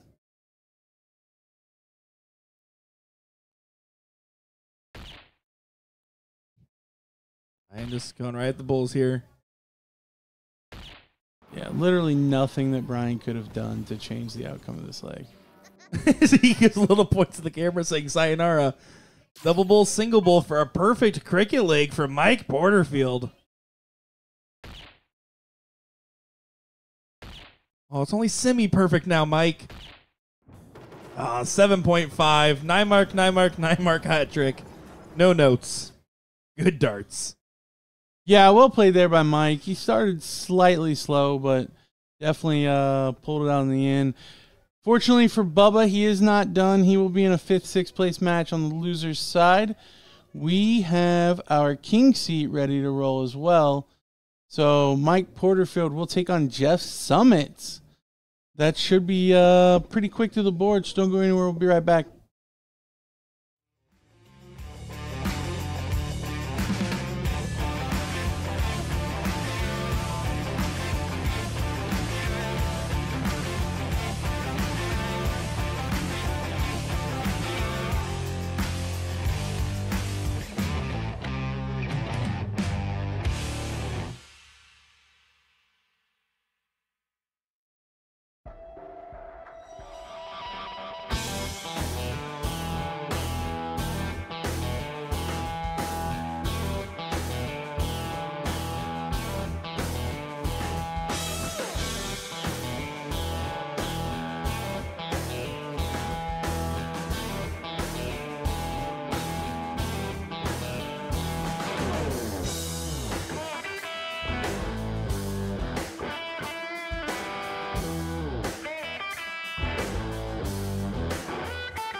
Well, here we go. It's time for the seat match here in our pro singles bracket in Pittsburgh, Pennsylvania. Mike Porterfield, the man on the mission, going against the man that seems to be hiking up the summit. That's Jeff Summits. As I'm Nick Teixeira, joined by DJ Sayer in the booth here. Looks like Mike took it by 1 hole. So he will have the start. He looks 3 in, whereas Jeff looks 2 in. Just confirm with the opponent. Don't pull until you confirm, folks. Here we go. This should be a good one. We saw Jeff put up a pretty solid performance, but we've definitely seen the highest gear out of Mike Porterfield so far. Yeah, nobody's going to top that last leg. I can almost guarantee that. Question is, can he stay in that performance, and can he clean up his 0-1? No, he can't stay in that realm either. Like, he'll throw well, but he's not going to be perfect. It's true. His 0-1's left a lot to be desired, and his cricket's done the exact opposite, though, so far. And Jeff, overall, from what I recall, was an all-around solid performance. No real major notes one way or the other. Yeah, lack of flash, but definitely was consistent enough to get the wins all the way through to this king seat match.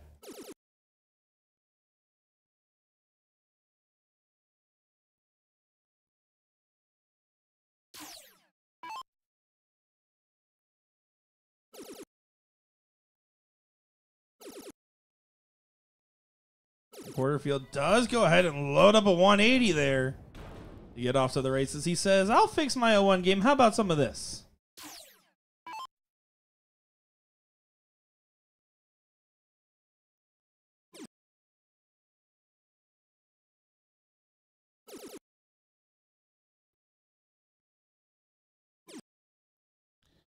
A slack turn there from Jeff.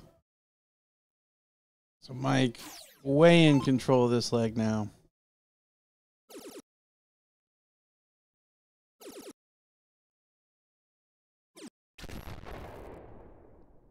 A solid 1-40 there. 102 on the leave. Looking prime for that 1-0 jump on this.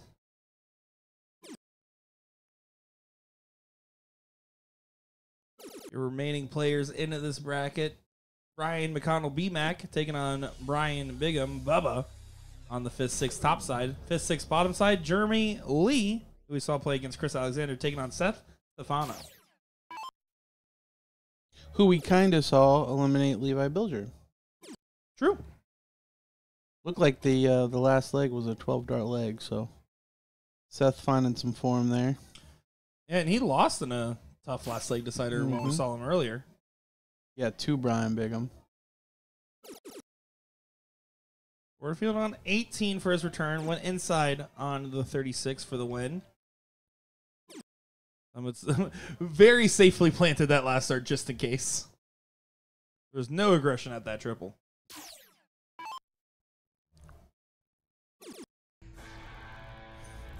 Mike cleaning it up for a 13-dart leg.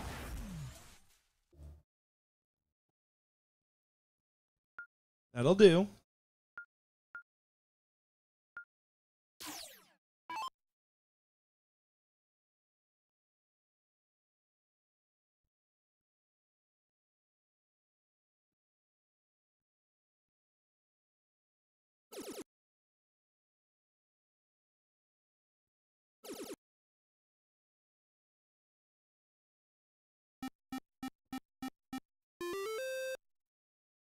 A solid start there from Summits. 9-6. Disappointed with that last start, but no harm, no foul.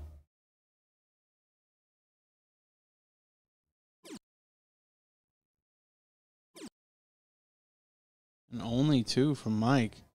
Wide open. First real miss we've seen from him in cricket. Across a stretch of, well, this now the 3rd leg. Yeah. Jeff taking advantage.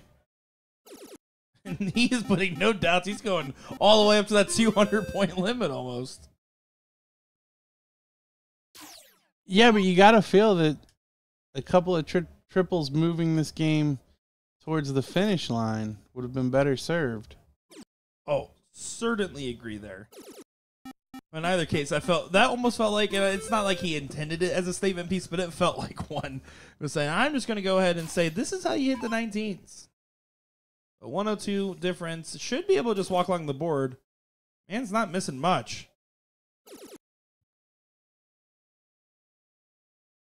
Yeah. Jeff doing to Mike what Mike does to everyone else.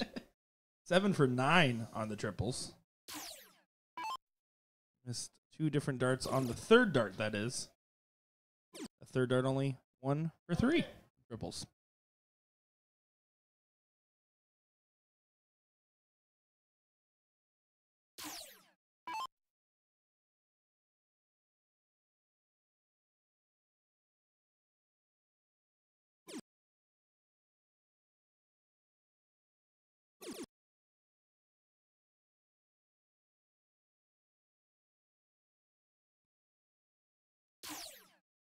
Or if you're just going to try to get all you can on those 15s and hope from an error from Jeff. There's all you can get on the 15s. It's enough for a 4-point lead. He still needs a total whiff here of a turn from Summits to get a swing at all those numbers.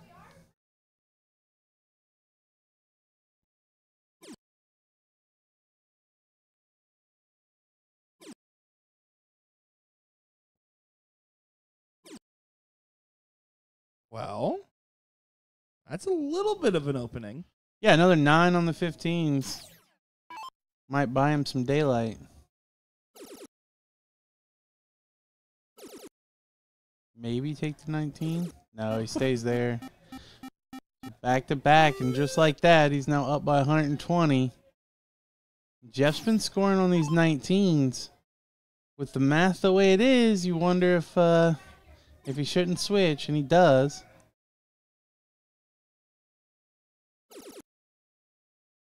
I'll pop the 15 on the last.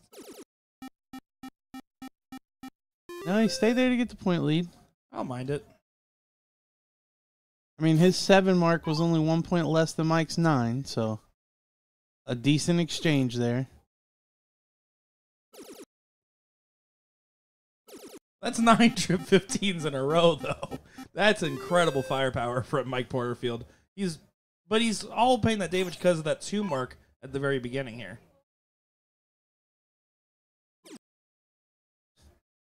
Now Jeff has had it with the 15s, but it's probably too late at this point. Oh no! And throwing it to triple. Oh yeah. What am I thinking? Well, going 19s instead of 20s. Yeah. Like, I still don't like it. Well, and I really don't like it because look at this. Porterfield is just going to close it up. Wow. Completely. Look at that. 6.71 after your opponent started 7 for 9 on triples and you opened up with a 2 mark. Comes all the way back with a 6.71 after 7 rounds thrown. Mike Porterfield. You see what it's done to Jeff. I mean, that's demoralizing, but I do think Jeff's shot selection there towards the tail ends got a little spotty.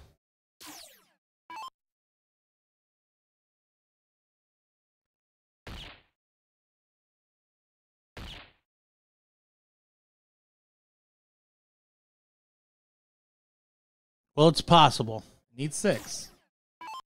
3 in the black. Not going to happen today. The Porterfield will take that 2-0 jump in what was a very likely 1-to-1 scenario.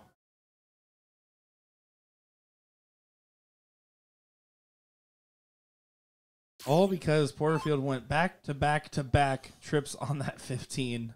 Clawed his way back into it. Jeff Summons isn't out of it yet, but this is one of those legs where you lose and it's hard to not think about in a game where you have to have a short memory.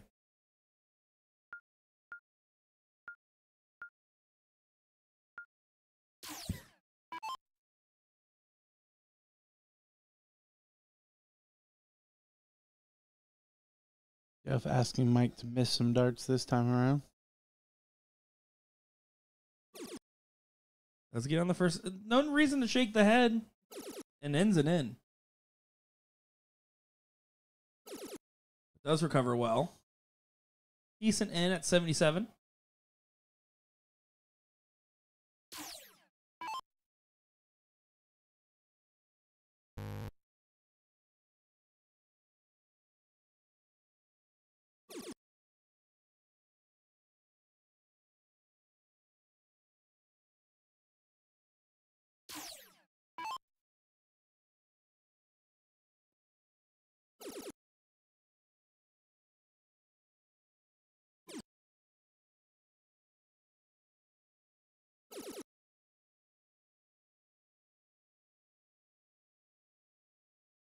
Lemons with another pedestrian turn there, but with Mike Porterfield only getting 1 dart scoring at 32 points.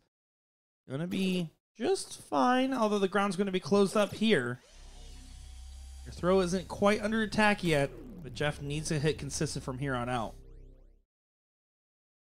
Yeah, Mike's pushed in front just barely. But Jeff going to need to put in a big shot and hope that Mike can't better it. Good on the cover. Stay for another. Let's do so. 134 solid. Mike could potentially leave a finish with 3 triples.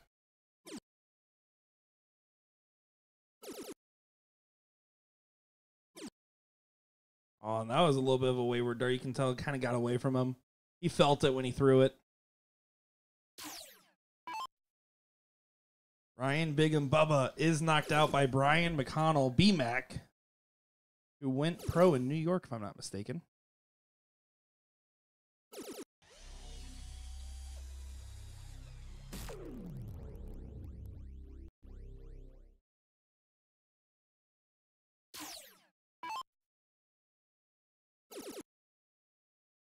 But Jeff on 72, Porterfield's going to challenge it. The 108.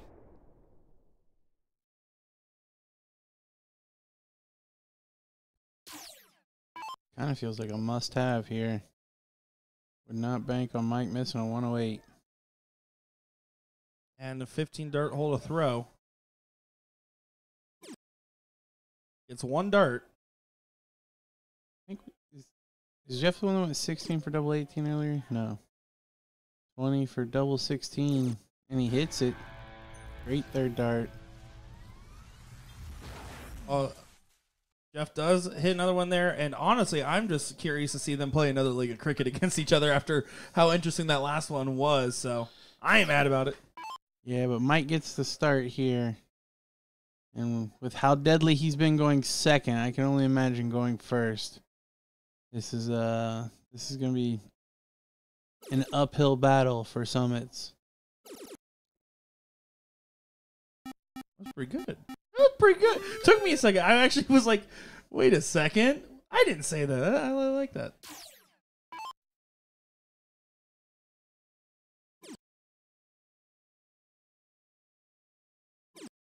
All over the 19s, but that's an awkward dart. Moves to the right, which is, I don't think the direction I would go. Just kicks on top of the dart, though. No harm, no foul. 3 marks on the close, and Porterfield with the ability to go on a sprint.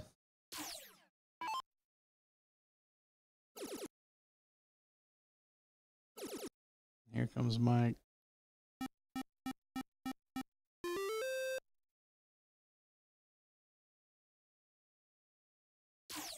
I will say, when Porterfield's in his top gear, it's probably some of the more entertaining darts to watch. I've always been ever since my first year on the tour, where I got to really see his games last year, up close and personal. I'm always a fan of just the style of throw and the nice amount of emotion, but never over the top. Always dressed well for the cam. Yeah, there's not a whole lot to dislike. I haven't really talked to the guy much at all. But, I mean, to watch him play is just impressive. So far, in 4 games of cricket, his worst leg would be right around a 6, I believe.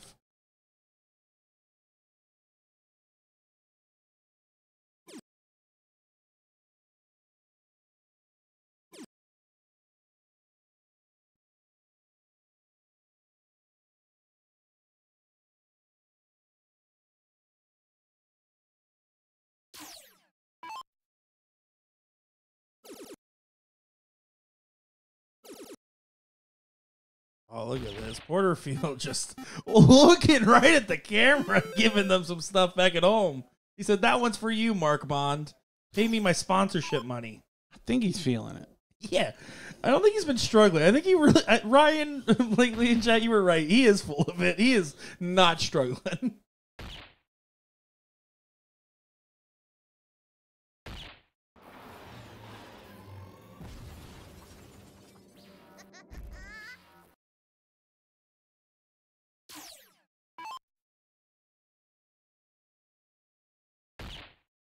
gets it done there. Mike Porterfield. Just some good cricket darts from that gentleman right there. And Jeff giving him some respect, saying, yeah, I don't know how much else I would have done different. As we should be able to get a look here at board 47, which is going to be that other 5th-6 match. Winner of this will play Brian McConnell. See if we can get a little overhead action here. You can see that's Stefano at the line. This is leg number 1 in this matchup here. Stefano versus Jeremy Lee. Coming up next on our stream board, by the way, will be that women's 3rd place match. As the 4th place match is currently 1-0 in favor of Jennifer W. over Autumn. Winner of that will play Kalika Chris, who we saw play Trish in that seat match. So yeah, coming up next, 3rd place and finals of the women's, and then probably 3rd place and finals of the pro, and then finals of that amateur bracket that's currently in 5th, 6th on both of those as well. So we'll be back in just a moment's time with more action. We'll give you the overhead of this one in the meantime. Don't go far, folks. I'm Nick Shira, joined by DJ Sayer.